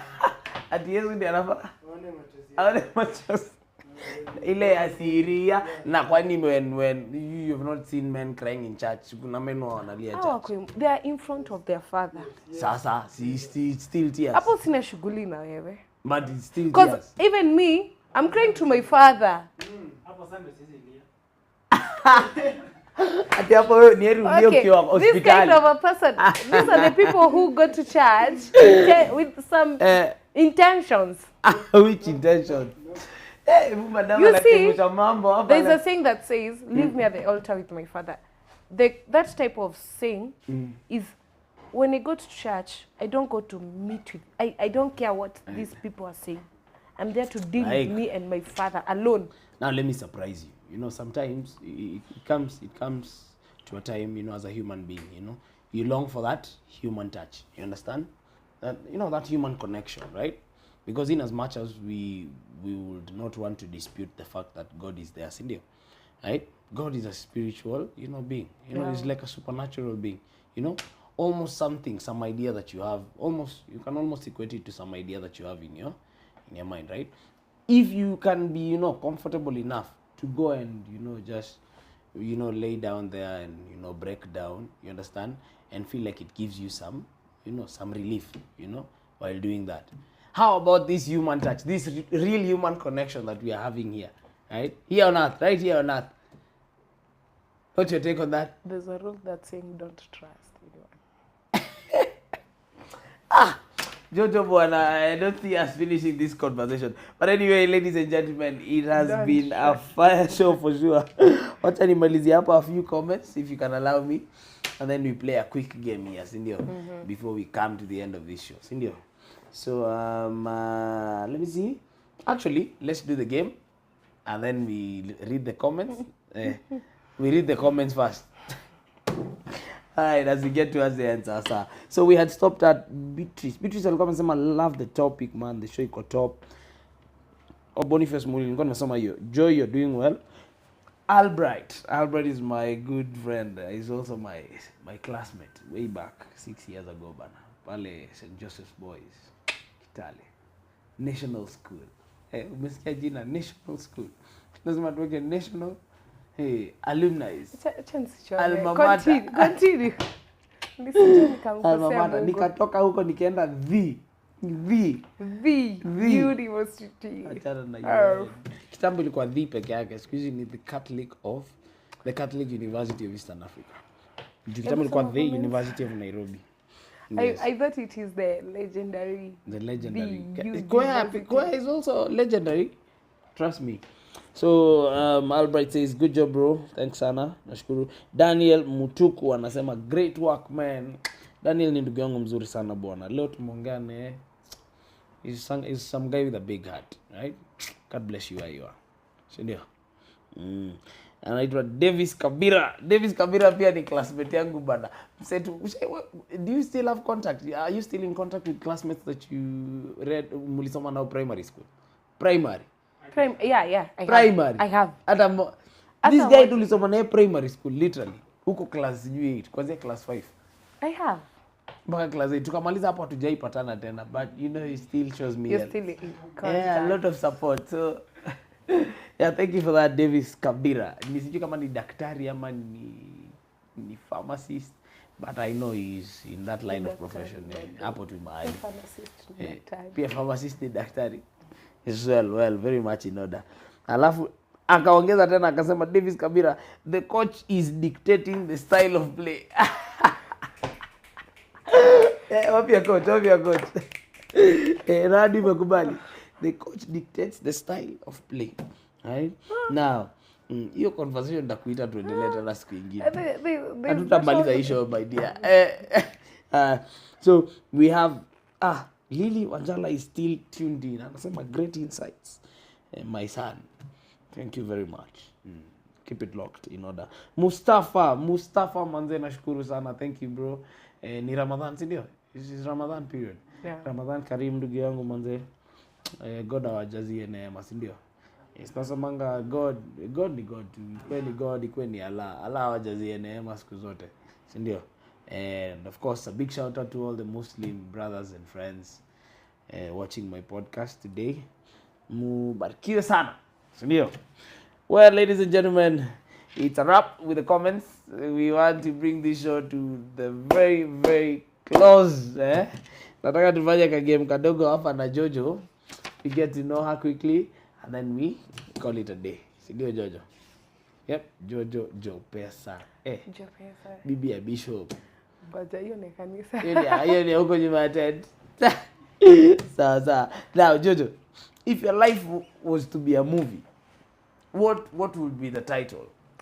Wind of Grace.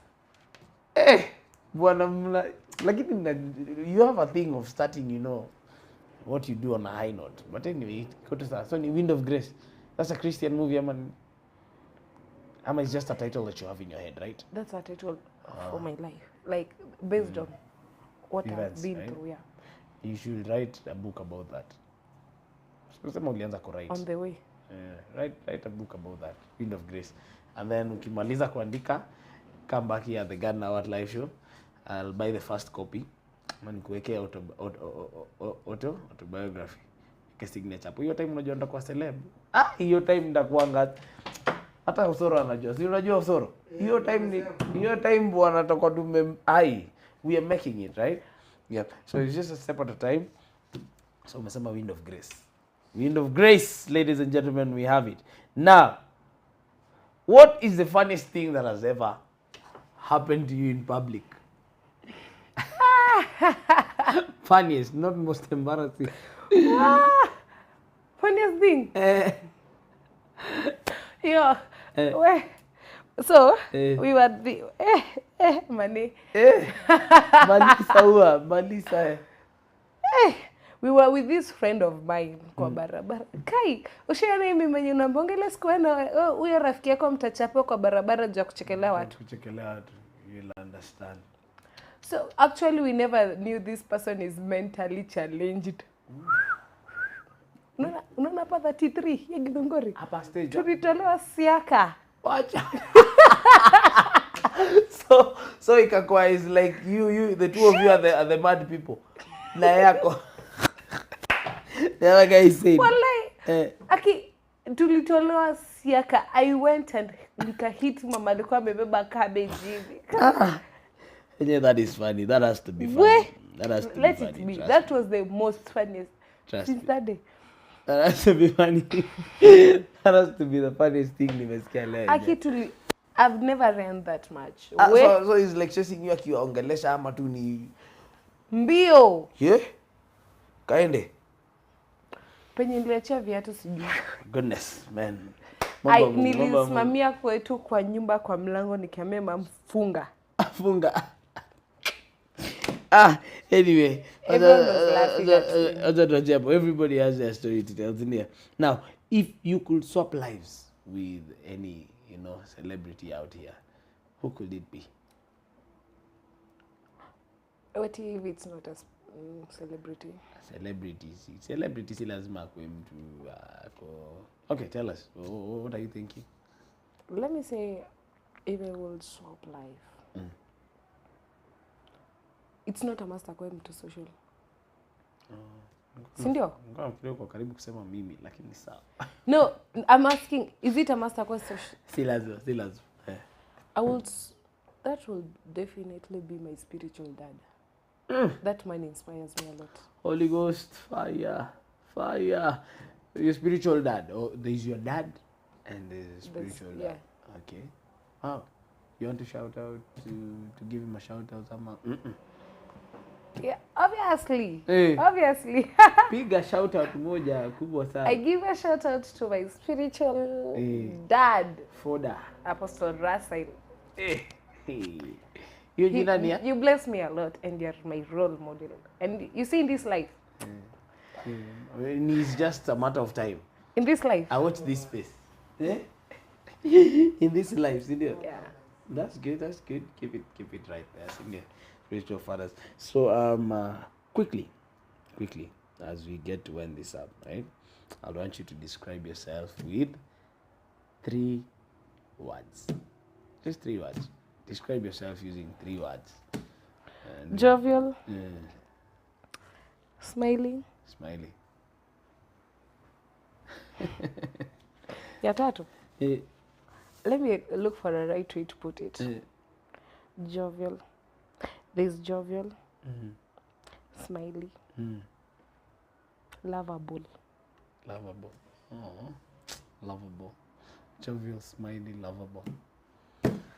Well, ladies and gentlemen, it is truly a wrap here at the Gardner Award Live Show. Amesema she is jovial, smiley, and lovable. Trust me, she carries all those 3 traits that she just mentioned. The beautiful Jojo, ukipenda unaweza muita Jopesa. Ukipenda unaweza muita hiyo ingine umesema ni ya nyuma ya tent. Ni ya nyuma ya tent. Joy. Joy is just good, right? Kipenda, you can call her Joy. It's been a great pleasure, manze. India. I want us to establish a tradition where we get to appreciate our guests. Tunawatandikianga makofi, so unaweka hivi mkono juu. Fanya hivi. Angusha moja. Angusha ingine. Yes, trust me, Jojo. That has been, this has to be, well, it's not like I'm trying to, of course, discriminate the other sittings that I've had, right? It's kind of putting me in a very awkward position as a show host, right? But this show was top, right? Top notch. And I can tell you the number of insights I've gotten from this show. Not just me.